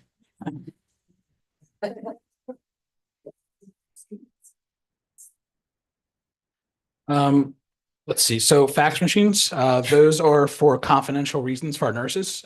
So those are, so the information goes directly from the doctor or the mental health clinician to our nurse. It is a security issue and that's why we have them. It's a positive that we have savings. We need them to operate. We're looking into other options, but we have to see if the regulations allow for it. I think the second comment was PA. So I just want to make it very, very clear. No staff member is allowed to have their student. So no staff member that does not live in town is not able to, no staff member that doesn't live in town is able to have their student in the PA program. My kids do not go to the PA program. No. I'm saying that I understand that it's very expensive and I feel that it's a positive for our Vernon Township residents. And any employee that does have their student in that went through the what's the word, lottery process where it was randomized and it was by chance. Do not. Please, let's not call out from the audience. I'm sorry that I have to enforce the rules, but maybe if you didn't break them, I wouldn't have to enforce them. So I just want to make that clear because there was an allegation that somehow I was benefiting from a decision was made. That is incorrect. My kids do not attend here and it would actually be against the program and against the regulations of the program for anyone to attend that program that is not a resident of Vernon. And Mr. Slam and other staff members applied for that to make sure that state money that's going to the state is going to our taxpayers to fund their PEA. And I believe it's $5 million in PEA money that we're getting to allow our community members to allow the 3 and 4 year olds to come to our preschool. We're very proud of what we created this past year. Started in the middle of December. And it's one of the few ways that we're able to get some of that state money because we're all paying taxes to the state back into Vernon. So we saw as an opportunity to get some of that money back into Vernon. It was a lot of work by the administration to get it. The staff's doing a great job of getting that program up and running. It started in December. And I think it's very positive. Just what I was saying before, I was trying to make a point where it's very positive, I think, for the kids and then also for the parents that are benefiting financially from that for full day pre-K. Was there another? Fax machines are also required by HIPAA and Sparta spends significantly more than we I have do the per user student. friendly budget alone. The policy, it's in policy too for the kids, preschool, right? In fact, preschool, no preschool. You can bring, they have to be residents. It's part of our policy that students in the preschool program must be residents of Vernon. Yeah, it's actually policy, but also state regulations. Yep. Okay. We have somebody else online. Oh, okay. We have Kate Bailey. Okay. Hi, everyone. Kate Panfili from the Sussex side of Vernon. A few questions to start. Number one, what was the average class size last year? And then what is the average class size this year after the large increase and the addition of staff members, post budget season or at the end of budget season last year. I think it was asked, but I didn't catch the exact number. And I want to be clear, I'm not counting in that, say, some of the special ed classes that are 12 or under. I mean, average in the general education classes or inclusion classrooms. And again, not teacher to student ratio, but average class size. Do you So have that's my first. Okay. That's my first question. Second question, I know it came up a few months ago, but I didn't catch it anywhere else. Are we still looking at offsetting costs by putting a cell phone tower on one of the schools or one or more of the schools? That is my second question. And I had a third, but I may have lost it. Yeah, for now, those two. Okay, so the first one, I did report on the average class sizes at one point and that they had gone down in some classes and in some grade levels and stayed about the same in others. But I don't have that information handy right now, so we will get back to you on that at our next meeting, unless somebody, I don't think a staff member has that handy, right? Because it was part of my curriculum report at one point, but I don't have that information in front of me now. I wasn't aware it was going to be an issue tonight. The cell phone tower, yes, we are doing that, right? So that is an opportunity that was actually pretty great. The town kind of directed, I mentioned a little earlier, the town directed Verizon to us because the town was interested in getting better cell reception, especially for emergency services. And then also, obviously potential opportunity for some revenue. So we went through a RFP process for vendors to essentially submit proposals to say what they would pay us for rent and what the terms of that agreement would be. So that was awarded. I don't know if it was in the fall. I can't remember exactly, but that was awarded. They're in the process of getting permits and approvals. The last update I had from them was that they were going to start, hoping to start construction in this upcoming fall. So it's approximately $52,000 a year in revenue. And then there's the opportunity where if there are we'll call them subleases. It's not the exact term that I think that was in the contract, but like a sublease where essentially another carrier wants to join that tower. Then we would get half of that additional lease revenue there. There's opportunity that number could grow through subleases on the tower. And then also there's an escalator in that contract where year over year, that $52,000 will automatically go up by a percentage. And that tower's at Lounsbury Hollow. And I believe we just had an upgrade at the high school roof, right? Yeah, so there was an upgrade on the high school roof that was negotiated before my start. That existed. They were just upgrading that tower. It actually takes up slightly less space, but even though it takes up slightly less space, it's increasing the rent, I think about $2,000 a year over what the rent was. So I think it's somewhere between maybe $12,000 to $14,000 a year on rent for the what's on the tower, but an antenna on top of the high school roof. Thank you. All right. I see another hand up on, oh, but we're online. So in person, first comments. Sorry. I know, but we just did online, so we're doing in person. Nobody? Okay, so online. Oh, we have two.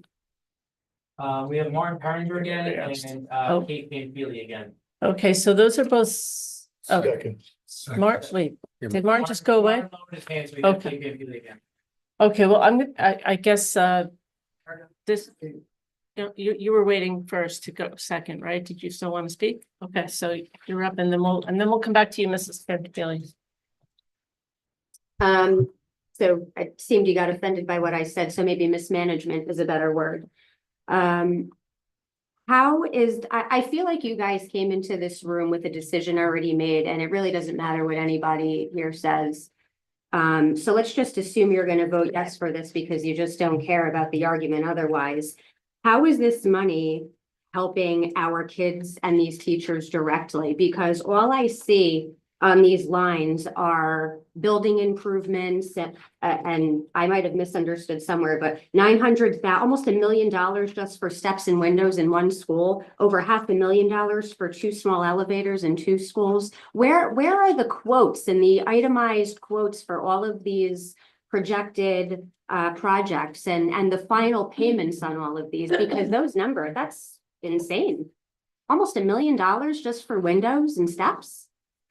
How can that be? Where are the quotes? What were the comparative quotes for all of these? Are you done asking questions? I Because- guess so, but I mean, Okay. the main question is, how do we know that this money is going to go to our kids?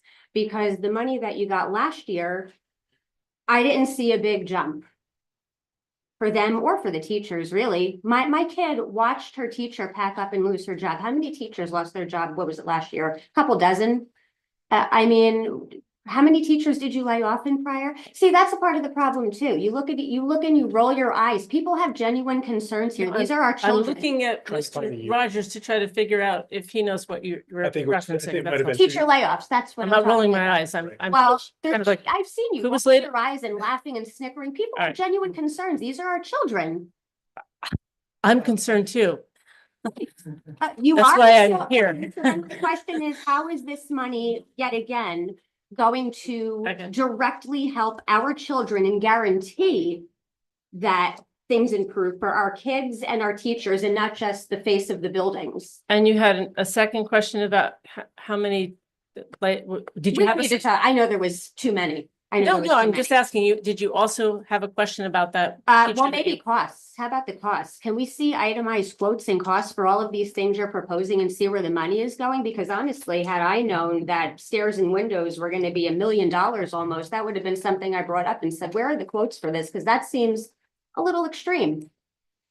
Okay, all right, is that all of your questions? Probably. Okay, It was just that the cuts occurred 2 years ago. we were confused because you said last year and we were like, wait, Whatever who did we year. lay I off know- last year? We didn't lay off anybody. I know money was mismanaged to the point where that shouldn't have happened to teachers. I mean, it was just horrific. It Right. really was. It's devastating. But Okay, like I said, again, no- 7 or 8 years ago, we made about 5 million cuts, or 4 to 5 million cuts in 2 years. And then after post-COVID, my first year in here, at the beginning of the year, we realized we'd have to make more cuts, and I believe it was 50 people that first year, 50 positions across the district. Do you hear that number? Yeah, it was a brutal day.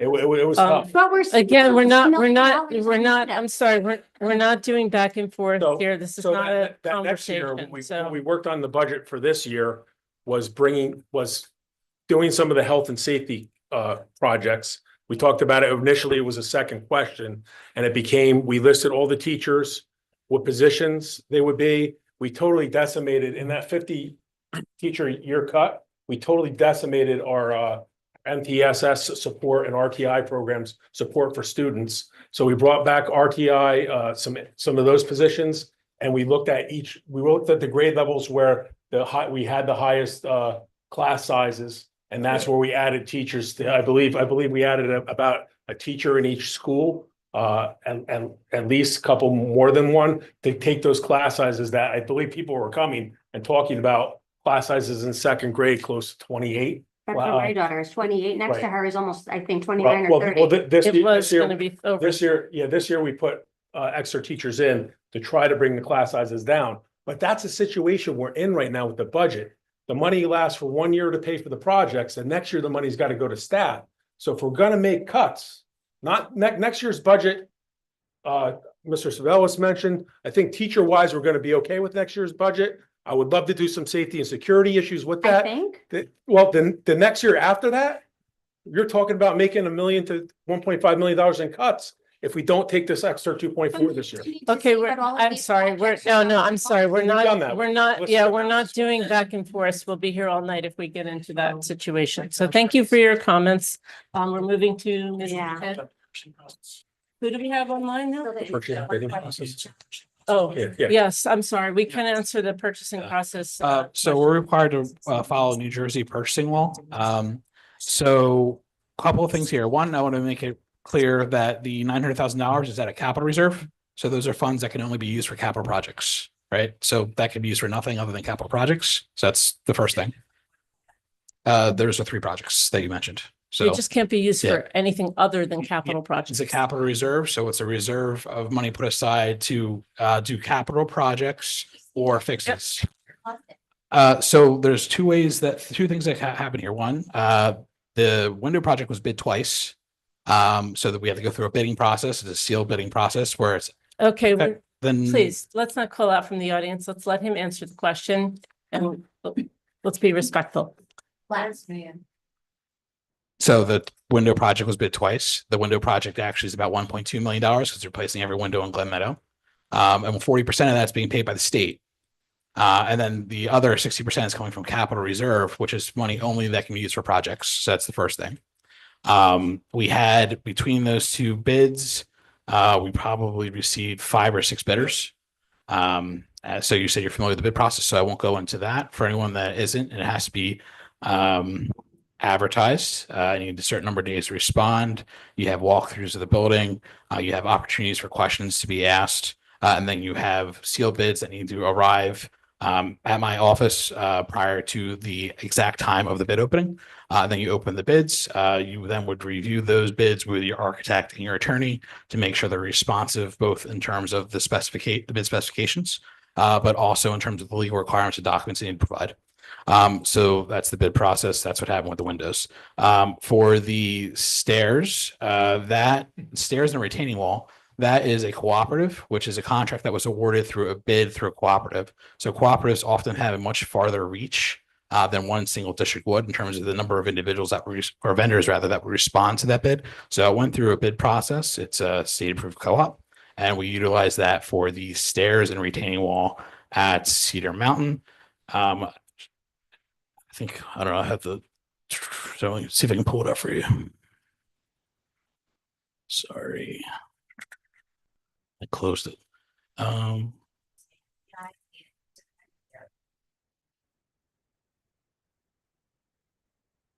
So I think it was actually on my slide last year, because this is part of last year's budget presentation.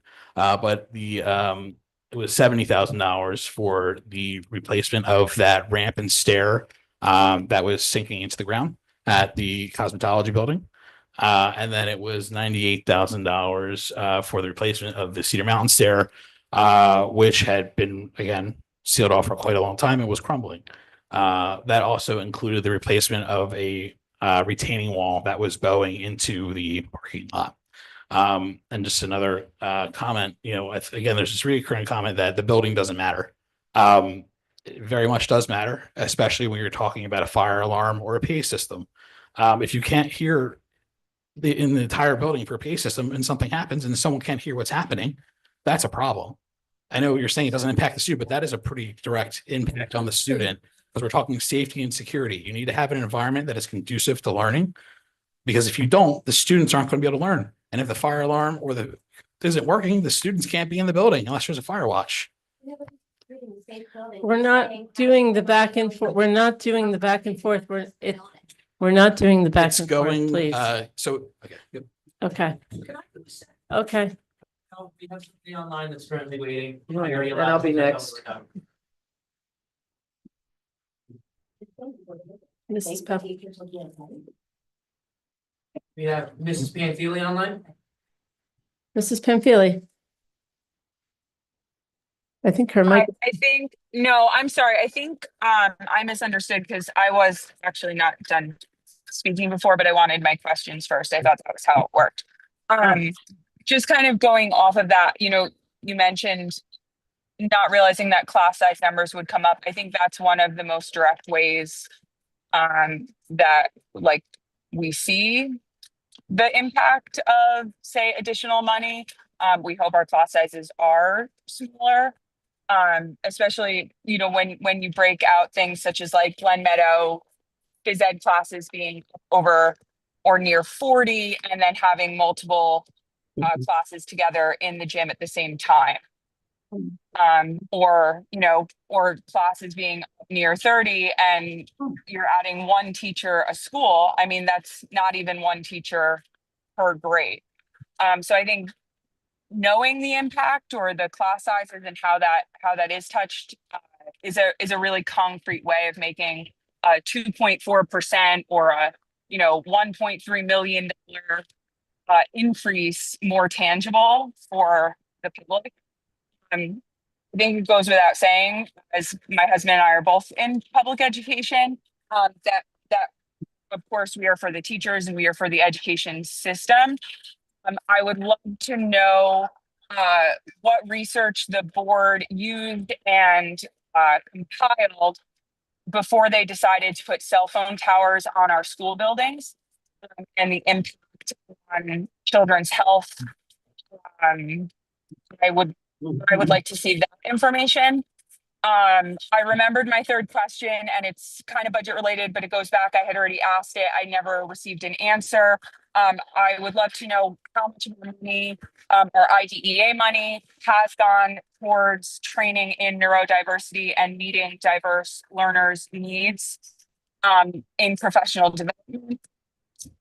Because that kind of leads me to my culminating comment that I think that it is a perfect storm of the fact that we have massive budget cuts and we came out of a global pandemic, which I know everyone wants to like move on from, which is great, and we can, but we are not working with the same learners that were in our classroom 5 or 10 years ago. And to pretend that we are, I think is part of the reason why we're in the situation that we're in, not financially, but where we're not setting our teachers and our educators up for success with our students overall. And I think that, you know, we have known as a district that cuts were coming. We have known how much, at least that 6 million, we knew about that up front once it was announced. We are, as a district, taking a very reactive stance instead of a proactive stance in saying, not only do we have to right the ship, but this is the direction that the ship is headed in. I mean, to give you, again, a very concrete example, if you take a flight from Los Angeles to New York, and you are off 3.5 degrees, which is just a few feet, nose of the plane, a few feet. Instead of landing in New York City, you land in Washington, D.C. So I think that in terms of where our district is headed, like where is the plan? Where's the 5-year plan? Where's the 10-year plan? Where are we headed and how are we getting there? Because with even just minor miscalculations in our approach, we're not making it anywhere close to where we originally wanted to end up. So I would love for those questions that I posed, if not be answered tonight, for me to be given an answer at your earliest convenience. Thank you. Thank you. Yeah, I will get back to you on the class sizes. I do want to say about the where are we headed. We are working on a strategic plan. Mr. Contino's working with the community relations, and we're getting community members involved in giving us their input and trying to, and we'll be incorporating some of that into our goals. So we're working on that. Was there another question about the professional development funding that? There was a question on IDEA funding. Yeah. So primarily IDEA funding goes towards offsetting out of district tuition placements. There are some funds, I believe in the preschool, that also go towards services such as evaluations and things like that. However, PD normally comes out of Title II.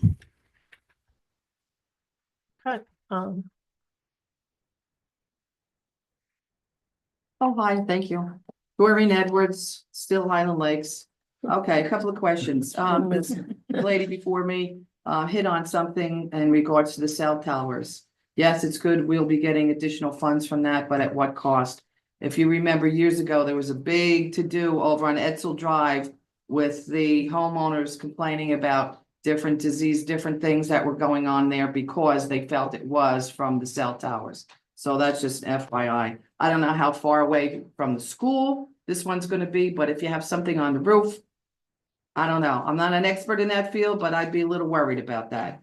Also, I think it's very disingenuous, to be honest with you, that you don't have the class size ratio, because the last increase of over 9%, that was the big hoopla about why we needed the extra money. And you had to know that that was going to come up again tonight. So I'm very disappointed that you don't have those figures for me. Again, I think that's disingenuous. Also, I'd like to know, how much do you think, or do you know, that the BOE saved through the town's aid and services? Because that's also indirectly funds that the taxpayers pay. Also, we didn't even touch about the new superintendent that you're going to be looking for. That I think could be another cost, additional cost to the taxpayers. And for lack of better words, I was not impressed with the boilerplate ad that you had. I mean, it didn't ask for anything dynamic or specific or out of the box or something to get us out of the situation we're in now. So, and I don't certainly want to see, for lack of better words, really, again, is recycled superintendents. You know, I like to see some new blood, some new forward thinking in regards to that. And lastly, this I found that I never even knew, and I wonder if people know this. So if a taxpayer in our town goes against the assessment that they have and they win, so say if they're overstepped $1,000 or whatever, you folks already got your money from their tax payment. The town loses out, but from what I understand, the BOE doesn't return any monies. They keep the money. So that's additional funds. So I wonder how much in the last school year that you folks got additionally that the town had to suck up and return to the taxpayer. So that's it. Bunch of questions. Thank you. Okay. Jill don't have the class size information. So, how much did the BOE save from town services? Do we have that number? No, but I think there might be a misunderstanding with the shared services agreement. So we don't get those services for free. First of all, the shared service agreement goes both ways, right? Because we have electricians and plumbers that the town doesn't have. And then they have other skilled workers that we don't have. So the idea being that it's less expensive for us to just reimburse each other for the cost of our internal staff members than it would be to go to a vendor to get something fixed, right? So for example, we saved money on paving separate. I'll talk, if you want, I can talk about paving too, but so that's not through the shared service agreement. So I'll address that first. So so basically, we're part of a co-op that the town's also part of through Morris County. And that co-op, there's road resurfacing, so we could utilize that. But the problem being that they normally won't come all the way up here to resurface a parking lot, right? But what we did was by communicating, with the town, which by the way, communicating with the town has been great. We were able to schedule. Oh, in my defense, I didn't see him over there. He reaches out every summer to see about the paving too. Yeah, but he did reach out. It worked out for me. I know he was there, but You go into every little detail, but what I'm saying, if I was in your position, I would say, okay, I would. Okay, we're again, I can't allow this sometimes and not other times. So no more, nothing from the audience, please. So, Let him answer the question. So the only way to do that will be if we got a quote each time, each of us. And that kind of goes against the idea of let's get it fixed quickly and let's get it fixed less. So we did at the beginning start getting quotes, but that was holding up the entire process, right? So for example, I think we had a quote, and again, this is like a year ago. So we'll say between like maybe 8 to 13, somewhere in that ballpark range to fix, what was it? A catch basin. All right. But the town was able to do it for significantly less than that. I would say a few $1,000s maybe at most. I don't remember the number. It was a significant savings, right? But just gives you kind of an idea. And then on the other side, if there's something electrical, we have electricians that the town doesn't, right? We send them over, they're able to fix something. Plumbers, we send them over, they're able to fix something. Again, not huge project, but projects that we're able to with our staff absorb without negatively impacting the district. Same with them, projects they can absorb without negatively impacting the town. But long story short, we reimburse each other for the pay of those individuals. So it saves. No, you'd have to compare it to quotes each time to know what your savings would be for each project. But we're not going out to vendors to get quotes because it was making everything take too long, which is inefficient. Is there another question? The superintendent cost of taxpayer, that's a I can't really comment on that. Yeah, that's actually not a budget item, so we can talk about that at the end of the Then, meeting if you are. Was there anything? How much? There's something with the tax. Oh, the tax, yeah, the taxpayers, how much? we had to- So I'm not familiar with the way, 100% with the town, because I haven't worked for town, right? But my understanding is they have a separate reserve for taxes that are unpaid, which they utilize in those situations. Again, could be wrong, but that's my understanding. And in terms of the district still gets the money, it's not really a savings. It's part of the budget that was already struck. So it's not we're getting extra money on top of that. It's what was accounted for in that budget. And my understanding that it's based off state law that they need to make those payments to us. It's not like a favor is being done. I believe it's the law, and mayor's up to. So if I'm wrong, you can correct me on anything you'd like to correct me on. Because again, I'm not an expert in towns. So Thank you.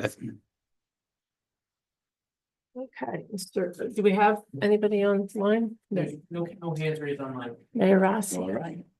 I guess you have to state your name. I know who you are. Anthony Rossi, I wish I can say I'm not here as the mayor, but I don't think anyone's gonna buy that. Fortunately, I'm on call 24/7. So it's nice to be on this side.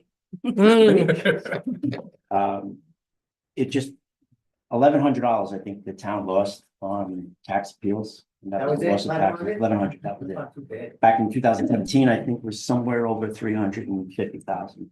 350,000. Anyway. I know a lot of, I'm not here to tell you guys, vote in the budget, don't vote in the budget, prove it, not here.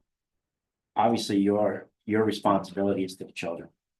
My responsibility is different than yours, right? You were elected to do what's best for the children. That's all anyone could ever ask. I just want to one of the things that I brought up during the council meeting was, and I don't know how many people actually listened to it. We've been hit since 2022. I just want to know, just everything that's just gone up, tremendous amount. For example, we had 21% in health insurance expenses, over 26% in liability insurance, 28% in workers' compensation, 37% in road and repairs and maintenance and other operational expenses, over 30% in buildings and grounds operational expense. I mean, the list just goes on and on and on. You could just check out my page. You can actually see all of it. I mean, 28% in pension obligations, police employees, and the list goes on and on and on. So you're faced with you're faced with a small amount to actually fund all these things that cost. One of the things I learned, I mean, especially with all the emergency services equipment, I wanted to throw up around how much all that stuff costs. Unfortunately, and today it's going to be, things are going to get worse before they get better. Especially out in Washington, things are going to, it is what it is. You want to start changing things in Trenton, vote. That's all. That's the best thing I could tell people. I just want to say thank you guys. One thing, Ray, integrity is something that you do have, and we're happy. We love working with you guys. Russ, thank you as well. Russ, you're the one who opened the door to my administration, where we can actually look to find ways to save money. I hope the next superintendent does the same. Like I said, thank you all. And it's about cutting the red tape to get things done. I think that was one of the questions still. Cut it right out. We did it, you know. So it's what's in the best interest of the children, what's in the best interest of the taxpayers. Unfortunately, they're tough decisions sometimes. You guys got to make one. It's tough. We had to make one Monday night. It's tough. It's not easy. Nobody likes to pay taxes. Especially in auto insurance is going. Everything goes up. Everything on. Come on. But thank you guys. All right. Thank you. Thank you, Mayor Rossi, and thank you for your working with us over the years. We appreciate your help and support. Thank you. We definitely appreciate the partnership.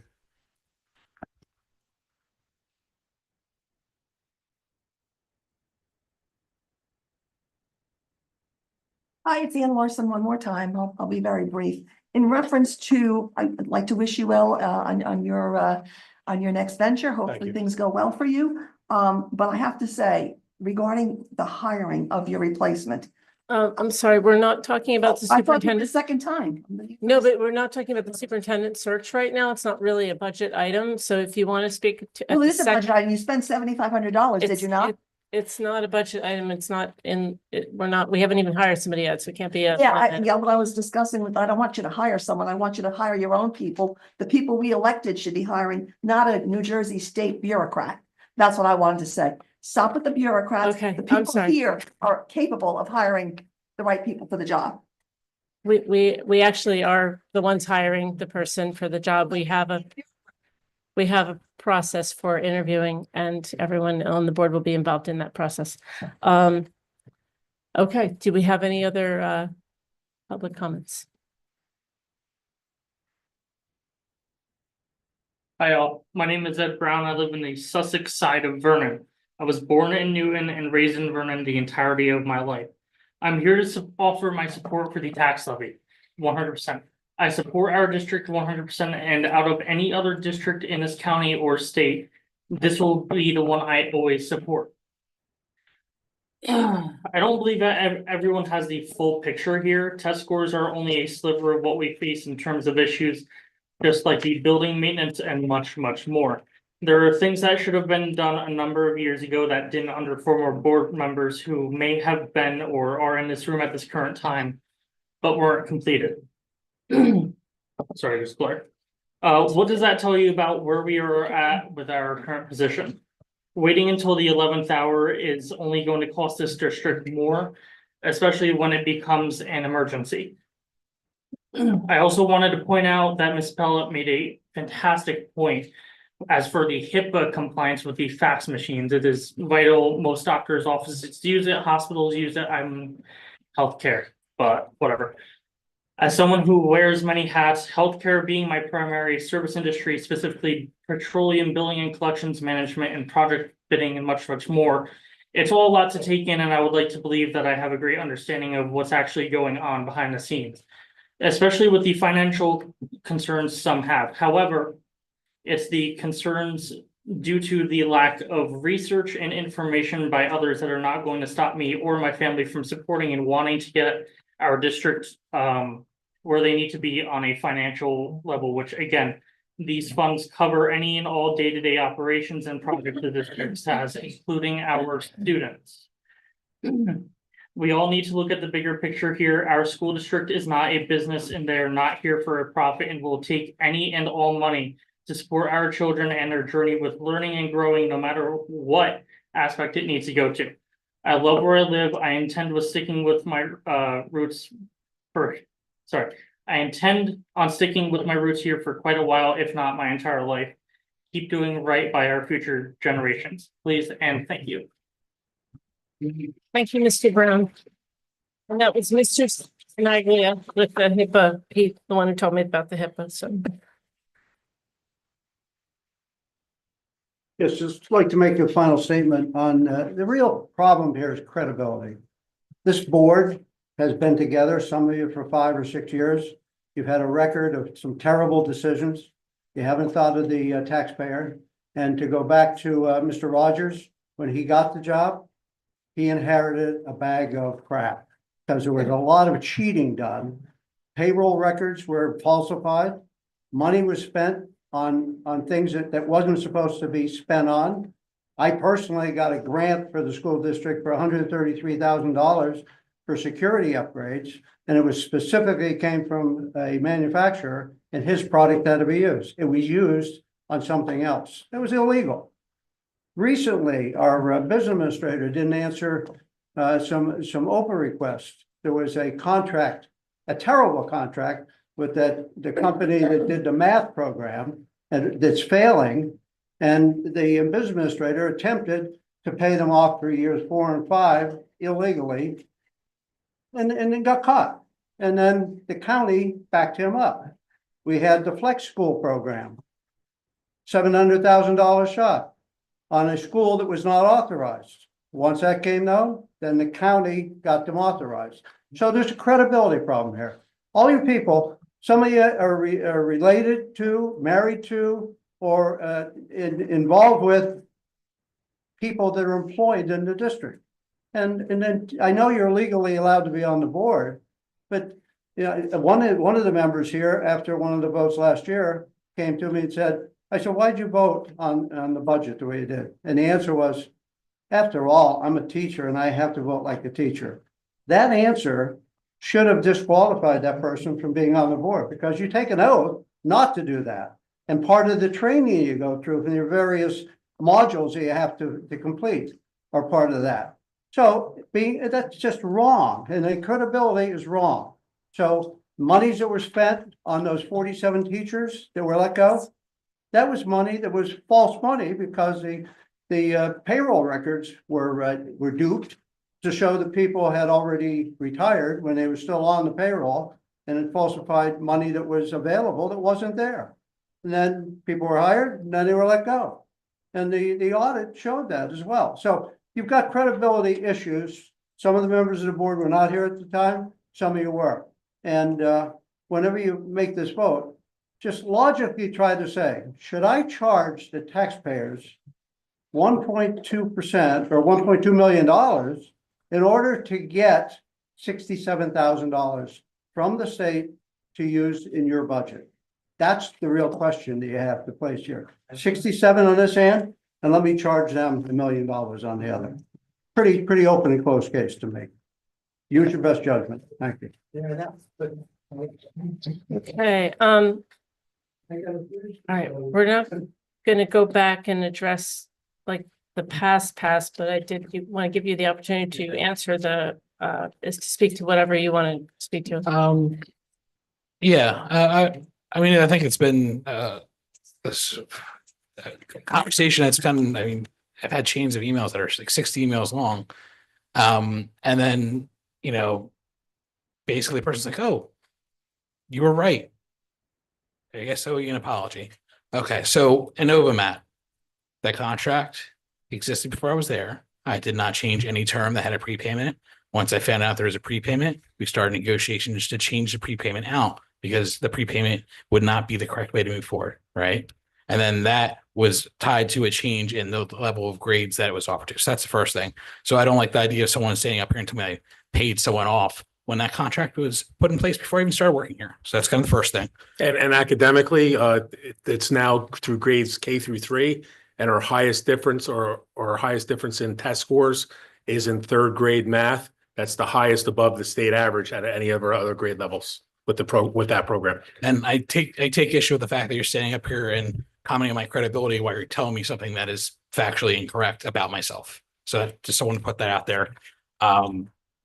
The forensic audit is online for anyone that would like to see that audit and read it for themselves. There was stabilization aid that was received. At the time, the stabilization aid was utilized for reoccurring costs, which that's a discussion in itself, but it wasn't utilized incorrectly. In fact, the audit said that it could be used for those purposes, right? It was an allowable use of those funds. So I don't know why there's a comment saying I wasn't here then. So I have no horse in this race, by the way. I'm just reading what was in the audit.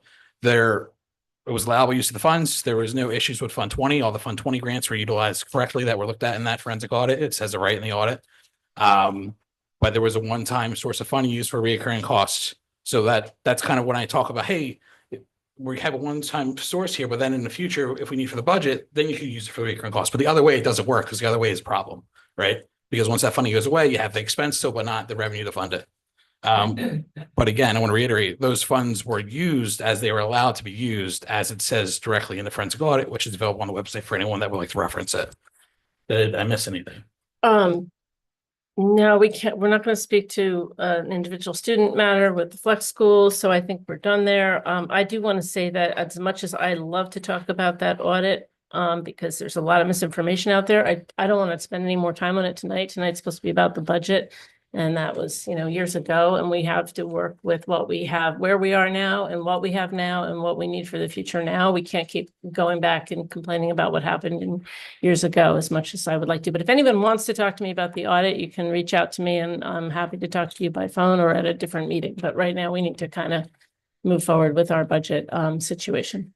And it's also available on the Business Software website because I have another chance to plug that website under the audit section, as are our annual audits that occur every year.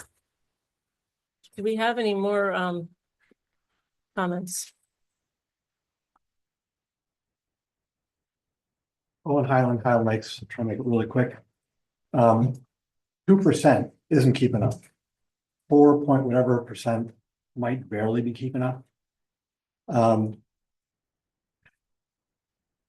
recollection, I'm just here tonight trying to recall news stories from many years ago. Over time.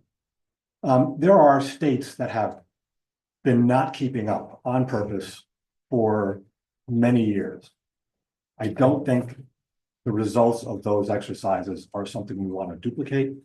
I'm in favor of moving forward with this proposed budget. Thank you. Thank you. You have somebody online? Okay, George, yeah? sorry, George. Conroe. Conroe. Conroe. I can never say his Good name. evening. Good evening. Can you hear me? Yes, can you state your name, please? I know who you are, but just go ahead and state it. George Nikanorov, Nikanorov, Thank you. Sussex portion of Vernon. Thank you. Okay, no problem. Yeah, so thank you. So first, I'd like to compliment you, Madam President, on your efforts to maintain decorum tonight during the budget hearing and maintaining Robert's rules of order. I think you've done your best to keep things orderly and to answer and to have all the questions answered during this tumultuous time. So I appreciate your efforts as well as the efforts of the entire Board of Education, as I've said many times over. So thank you for your service. I appreciate that. Listening to the comments that were made and the questions answered along with the parts of the presentation that I saw, I do understand that it is vital that these levies are taken advantage of, so that way you hedge against inflation for the future. So it's not a huge amount like last year. I think last year was like a 9.2% increase. But that being said, I think you have to take into account the strain that is happening with the residents. There's a lot of good points that were made tonight, and people are being stretched very thin. Raising taxes and accounting them to everything from standardized test scores, which I quite frankly don't believe in standardized testing in our public schools anyway, to infrastructure and dealing with the increase in costs and the like, is only going to take you so far versus looking at alternative means, including advocating in Trenton and voting at the ballot box. And I think that point by Brian Fisher was very valid. I think you need to group together. I think you need to go and march on Trenton and get that money back from the administration. So that way we as taxpayers don't do it, because we're essentially being double taxed. We're being double taxed. We're being taxed by the state, and it's being reallocated to public school systems that my kids are not a part of, that your kids are not a part of. And so, we pay we pay these taxes. They should be going back into the district. And so, while I appreciate your levies, the fact that you're increasing your taxes, and hoping to see some good results out of that, you have to understand that this is not a sustainable model moving forward. And you're going to have to absolutely look at different options as you go down the road. So that's all I have to say tonight. And once again, thank you for your service and thank you for the presentation. Thank you very much. All right, do we have anybody else? I'd just like to make a request, perhaps Mr. Slam. I think last time I looked at the long-range facility plan that was presented, but not on the website, is a possibility of doing that on there? The long-range facility plan or the facility-wide assessment? Facility-wide assessment. Yeah, I'm trying to get a digital copy of that. I just to make sure there's no like security concerns with any, but anything, yeah, yep. All right, so moving on to item G. Review of public meeting agenda for Thursday, May 22nd. Does anybody have any concerns with the public meeting agenda? No? Okay. Item H, Mr. Rogers. Number one, informational matters and reports, letter A, and the enrollment report, which is attachment WS1. Number two are recommendations. It's recommended that the board approve the harassment, intimidation, and bullying report reviewed at the April 16, 2025 meeting, the attachment WS2. It is recommended that the board approve the following staff appointments. It's the shortest part of the meeting. Yeah, well, can I get a motion for items H 1 and 2? So moved. Second. Stephanie, thank you. Questions or comments about those items? Okay, can we get a vote? Mr. Contino, Yes. Mr. Fisher, Yes. Mr. Kraus, Yes, abstain from A.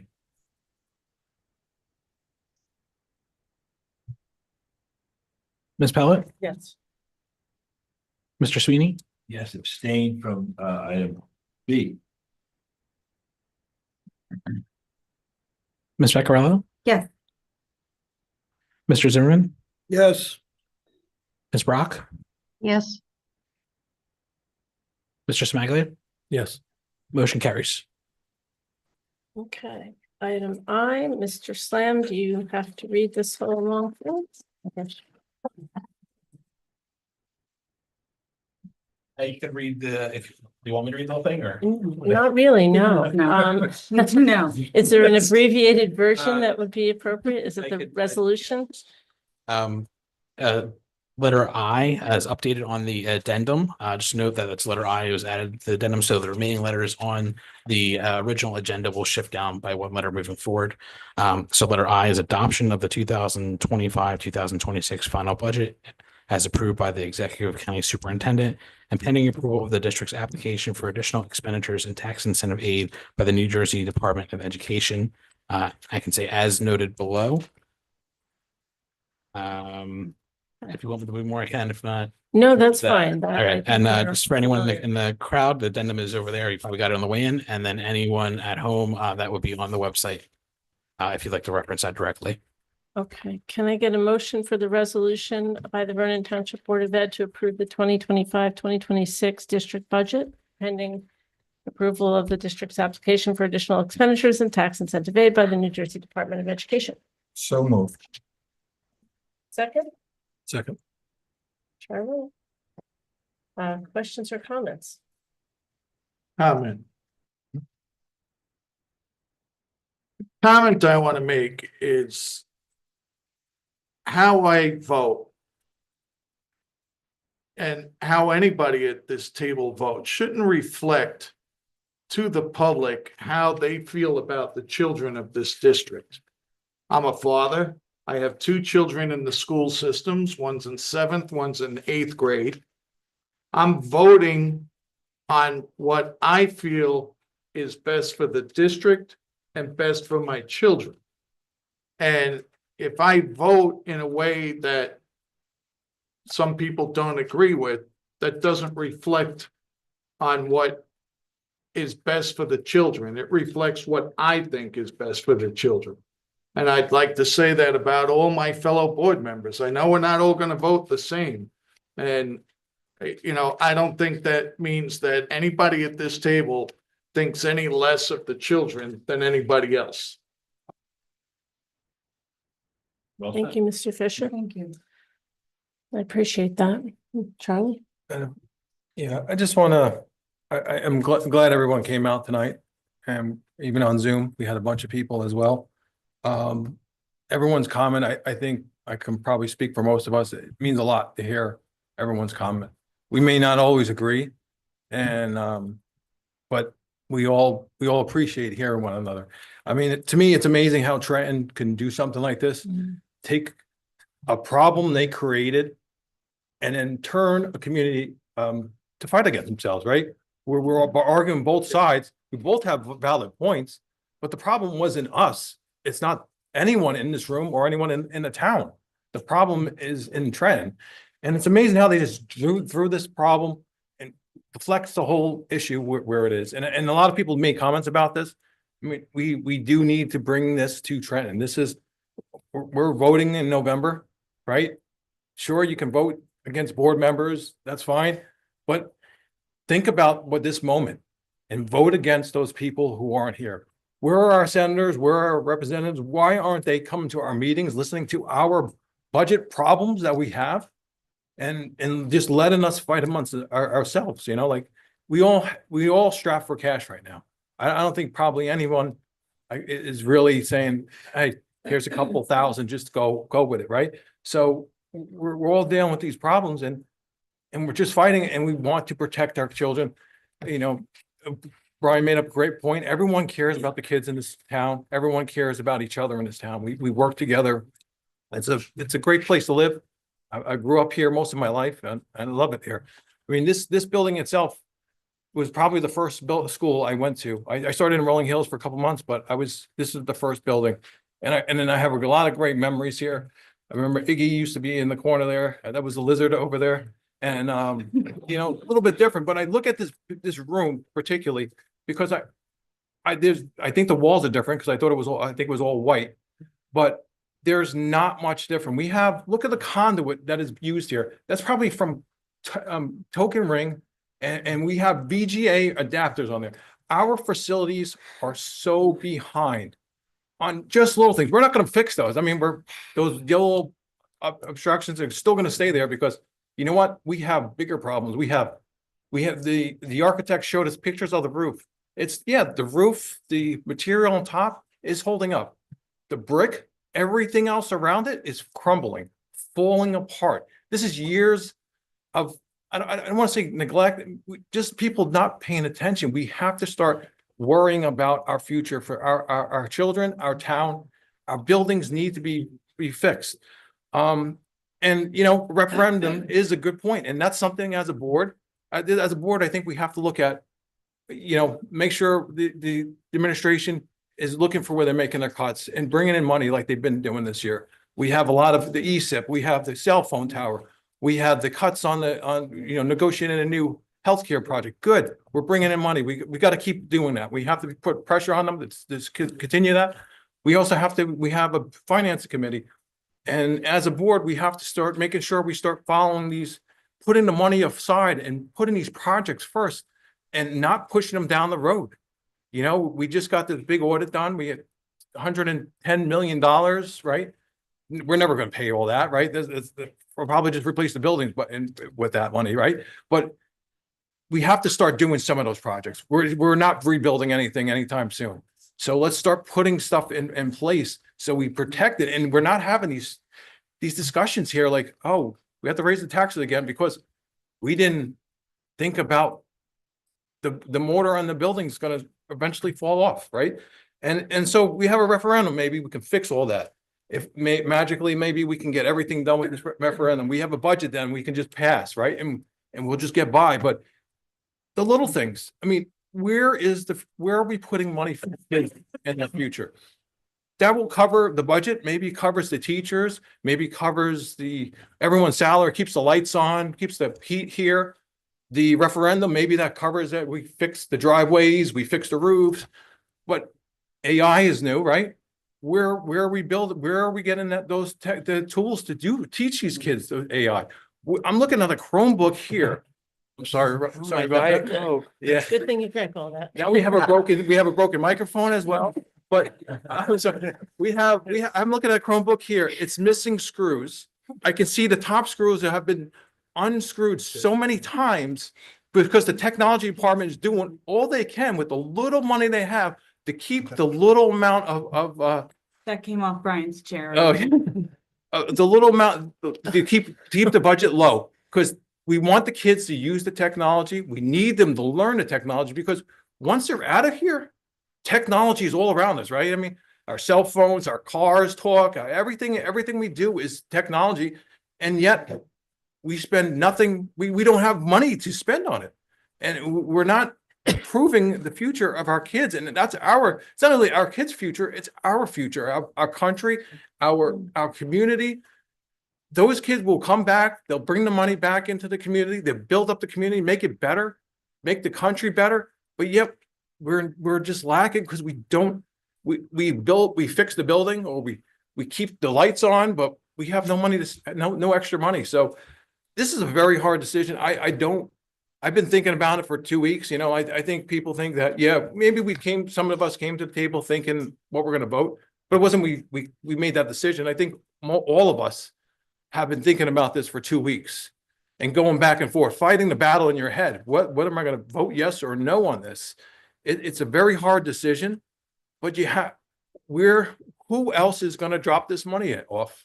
Where is it going to come from? We can fight Trent and say, hey, you know what? We're not going to raise the taxes. Well, who's going to drop the money off for our kids? So we wait 5 more years, and maybe we got a different governor who comes in and says, hey, let's give you, you guys are right, we'll pay back the money. But we have 5 years of loss. And those kids, is the same thing when it happened in COVID. They just keep losing, and the kids are losing and losing, and we never get anywhere. So I think you have, just when you make the decision tonight, think of everything. It's not just the building. It's not just the lights. We need to build for our future of the kids and keep giving them the things we have. And part of this is a lab, a science lab.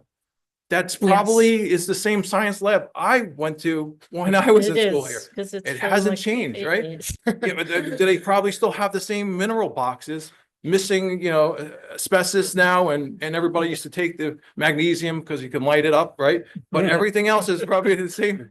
You know, the talc is gone, but we probably have a box of minerals that's probably halfway full, and we're still trying to teach our kids and prepare them for the future with just half of we can give them. So that's all I have to say. I think that was a really excellent summary, and I don't know that anyone can really add to that. And to just, all right, everybody wants to add to it. I'm trying to. You're welcome. Mr. Smagel, I need to invoice you for that. So, Okay, it's not, okay. it didn't actually touch the microphone. Okay, Ray, Stephanie, then Carl. Oh, you're not. Okay. Yeah, it's just right. I would just like to say that, you know, Councilman Higgins asked why I talk about the buildings. Because when I got on here 5 years ago, you could see the shape of this place. So we had to replace two bridges where, yes, the steel underneath was rotted that you could break with your bare hand. And I'm an iron worker, so I know that's years of neglect. But what about the side of the bridges that were clearly from the road and everywhere that were rotted through? Previous boards just ignored it. Think about the things we're replacing. Fire alarms. We had an electrical box at the high school that they were scared to turn off because nobody knew if it would ever go back on. We've replaced that. These are not things you just replace. There's safety issues. All these kids are going into these schools. You know, Walnut Ridge, the fire alarm, those are the youngest kids we're setting into a building.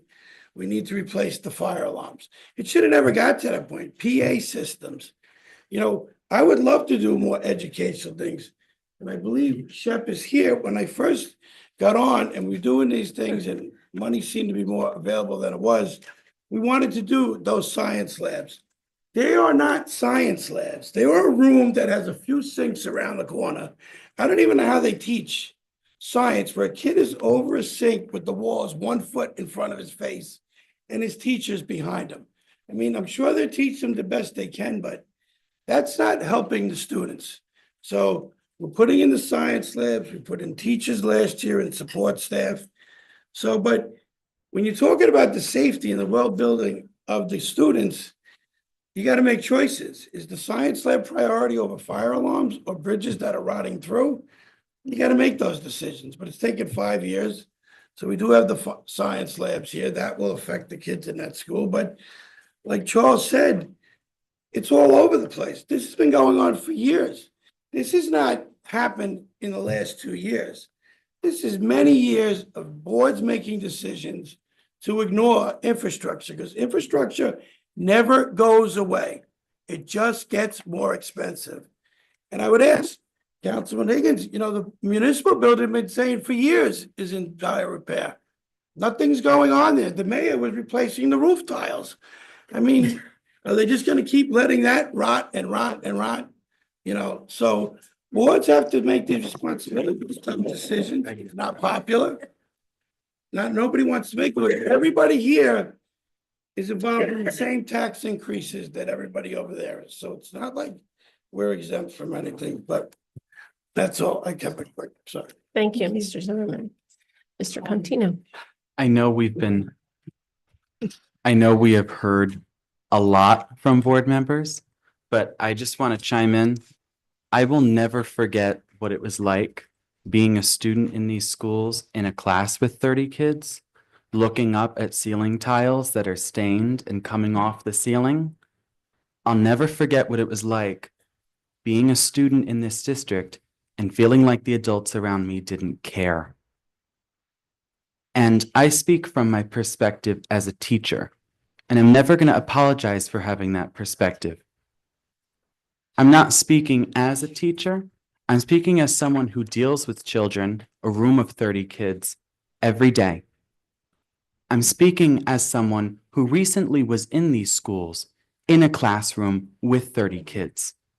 30 kids is too many. That class is not as well run as it should be. And I am furious at Trenton and the governor for putting this decision that they really should be taking into account, taking care of their public schools, because New Jersey always touts itself as having some of the best public schools in the country, and we do. But we also pay some of the highest taxes. And I don't know if it was Mr. Higgins or Mr. Fisher or one of the brilliant people who spoke tonight, but someone pointed out that we're being double taxed. We are paying taxes that go to Abbott districts, or I don't know if that's the term anymore, but that go to something else, but that go to districts that we don't see. And then we're asked to increase the levy locally to cover that difference from their reappropriation of money that we're paying in. And I totally agree. This is something that needs to be discussed at the ballot box. And the elected officials in Trenton who are making these decisions should be held accountable. But your local school board can only do as much as with what they have in front of them. And I was elected. I stepped up to make this decision. For some reason, I was the top vote getter too. So I feel like people have trusted me to make this decision, and it's not an easy one. I have been losing sleep over this, but I cannot support something that doesn't put our students and the quality of education that we're putting out first. I'll never vote against something that puts us on a path towards sustainability. And maybe it'll cost me an election.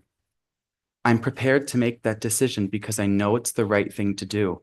I've looked at what's in front of me. There isn't much else that we as a board can do to solve the problem that's in front of us. We can be mad at what's happening in Trenton, and we should be, and the whole town should be. But your school board can only do so much. I mean, we've done a forensic audit. We restructured the administration, so we don't have an assistant superintendent. We have director of human resources. We've cut administrative staff. We have hired a new business administrator. Did I mention we did a forensic audit? I've been up a long time. But we have, I mean, all of these issues that the public are rightfully bringing up tonight are things that I have been hearing about on this board. When did I get on the board again? I was 23 when I was first put on the board. So I don't know. I'm making the best decision with what's in front of me, and I know I have to. Thank you. Okay, are we ready for a roll call? Anybody else? Right, great, let's move to a roll call, please. Ms. Brock, Yes. Mr. Smaglia, Yes. Mr. Contino, Yes. Mr. Fisher, No. Mr. Kraus, Yes. Ms. Pellet, Yes. Mr. Sweeney, Yes. Ms. Vaccarello. No. Mr. Zimmerman, Yes. motion carries. Thank you.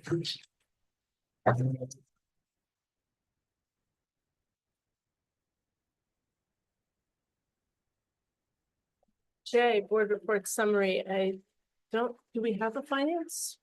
Yeah, but it's It's very, kind of- very minimal. It's kind of over, like, It's okay, pretty much that. There's one item that All right. we can talk about. Great. go for it. You want me to do it? Yeah, let's do It's- it. It's quick. What the heck? It's Here short we and are. painless. All right, we met on the 14th of April, my birthday. The meeting was conducted online through Google Meet. In attendance were Ray Slam, Russell Rogers, Joe Van Kirk, myself, Jennifer Pillett, Ray Zimmerman, and Brian Fisher. We discussed how much of the incentive aid we should use if we get approved. If we do get approved and we use the full amount, we can possibly complete the following project based off of the estimates by the architect. And we've been through them tonight already. It's the Walnut Ridge fire alarm replacement, the Rolling Hills fire alarm replacement, the high school PA system, the Glen Meadow Middle School science lab replacement, and the Lansbury Hollow PA system replacement. It should be noted that these are mostly safety and security issues that need to be addressed. The other is a curricular issue that needs attention. And the next item we discussed was whether or not to purchase the guarantee on the ESIP. The guarantee will pay us the difference if we don't achieve the savings that they say we'll get. We decided to get it for the first year and to see how it goes for the next year. We can always drop it. And the rest of the meeting was dedicated to the facilities-wide assessment presentation that you all saw at the last meeting. Thank Probably you. painless. Thank you, Mr. Kraus. That's great. Then we also have policy. Yes, so I apologize. I didn't have the notes, but I'll have them in the drive. I should have them in the drive by tomorrow for you, everyone out to read. We had one of the shorter meetings, I guess. It was myself, Russ, and John. We met on April 30th at 5:30 to 6:30. We covered a very important topic. Well, I think a lot of board members feel it's important. We were talking about the set up a policy to advertise in the school on school property. So that would be, you'll see it what's it called? Policies. I forgot what the P stands for, right? Policy 6163. That's going to be for advertising school property. I think we all have an idea of how we want to advertise, but it is, we use a template from Strauss Esme. So it's kind of broad, so we could expand off of it. We can change it, but I think to start with, I think we leave it the way it is. We were all in agreement. We read it over a couple times, and we believe this is going to help bring in some more revenue for the district, and we can use those funds for various things.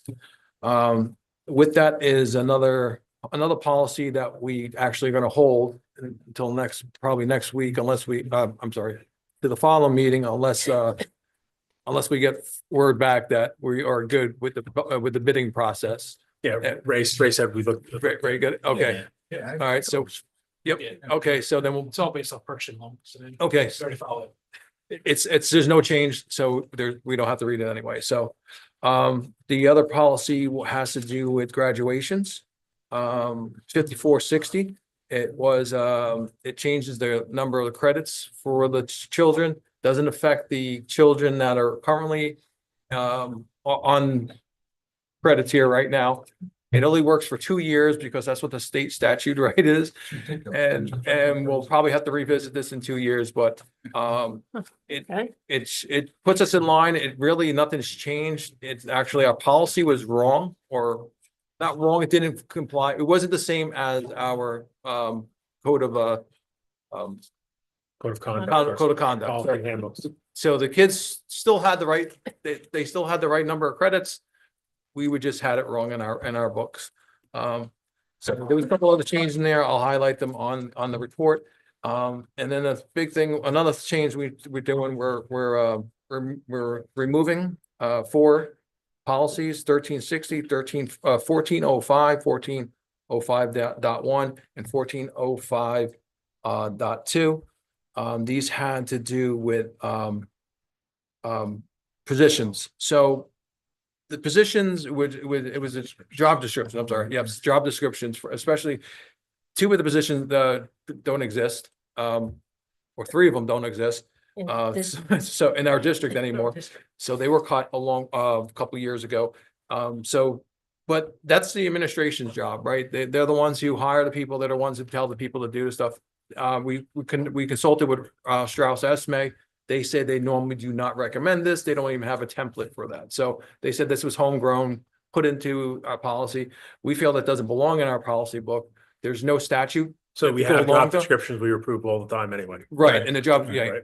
and they come from the administration. So we're going to remove those 4. So, and that's it. That's all we have for the policy. Awesome. Thank you. Okay, we are back up to item K, which is public comment. We are welcoming members of the public. There will be no questions in this session. It's for any topic you want to discuss, but you have 5 minutes to speak. And if you have a question, it might be answered after we close public comments, but it won't be answered immediately after. Sure. Do I have to get up? Yeah, sorry. My legs today. Yeah. I sent my daughter to this school today with $50 for the school store. It's ridiculous. And she came home and she brought flour packet seeds, a car wash sponge, like 4 dollar store items. I could throw up that $50 went out the window on it, but it supports the school, whatever. The point of that story is that her heart was in the right place. I'm sure that's all of you at the table, but she doesn't know how to manage money. So I wouldn't trust her to make big financial decisions. Okay. It's not all about the money. The schools need money. The district needs money. We'd have to be idiots to not realize that. It's the people behind the wheel of the ship that we don't trust, much like my kid sending her to the school store with how they're using it and where. And that's really my comment. And, you know, for the 2 people that voted against this, really, thank you, because we keep getting hit year after year after year. And my kid is in the same position she was. Don't look over. It's bad. It's sad and shame on you, really. I'm sorry, I Shame. wasn't aware I was doing anything. I looked in this direction just to see if there was anybody online. This is how we got here today. I was just checking the screen to see if somebody was waiting to speak online. I was still listening to you. It wasn't disrespectful to look in that direction. Thank you, and that'll be noted in election time. Okay, anybody else?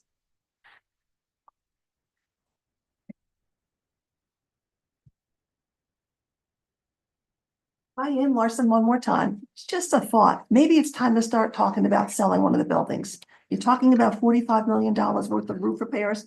Maybe if we had one less building to repair, crumbling brick and everything, it might be time to really give that some consideration, because we'd save a principal, an assistant principal, a school nurse, the maintenance staff, the maintenance on the building, the lawns, the septic, the risers, all of that. Maybe it's time to ditch one of those buildings, one that's in disrepair. Thank you.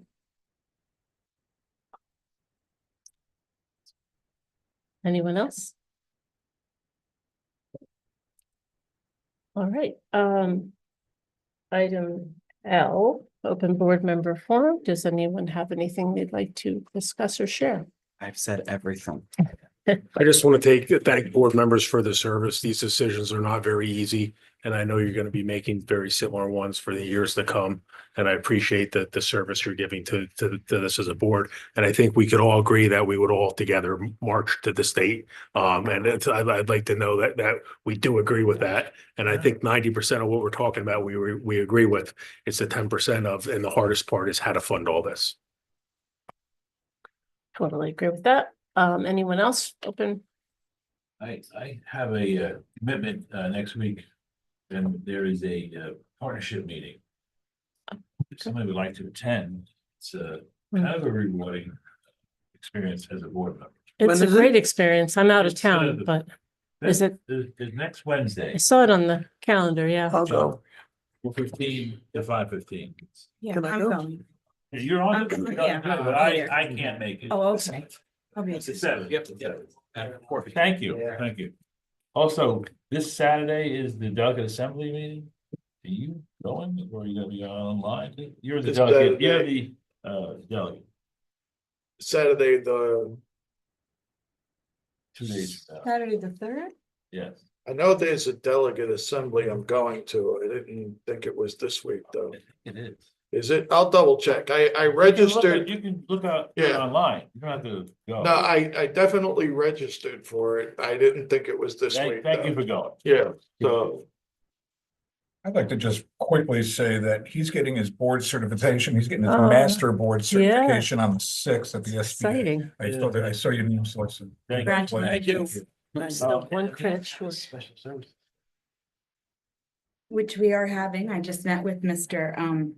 Fay Okay. on, I don't even know what day it is anymore. Monday, You have it Tuesday. this coming Monday? Yeah, but no, I had it already. You had the meeting? I had a meeting with him Oh, okay. and yeah, and Brian. And we're setting up I know what I wanted for to next, go. well, because there was so much going on. We're gonna, we couldn't even pick a day. This- Because I'm on that committee. I know, Okay. I know, and I apologize. No, thank you. Yeah, anyone else? The, Mr. Fisher? oh, I'm sorry. I don't know if you want to make an announcement to the public about the public input session on Oh, Monday. thank you so much. Yes, there's a public input session about the, for the superintendent search so that the public can share their views with the board, and a number of board members will be there to hear in person, and there will also be information collected by the facilitator who will then report back to the full board. So that is Monday at 7 p.m. at here, right? Yeah, Lonsberry Hall. So we really hope people will come out. I should have actually mentioned it sooner when more people were still here. So we will be, it's also being promoted on our website. Thank you, Mr. Fisher. Anybody else? Oh, you. It was the same thing. Oh, it was the same thing. Yeah. Okay, yeah, thank you. It's just been a long night.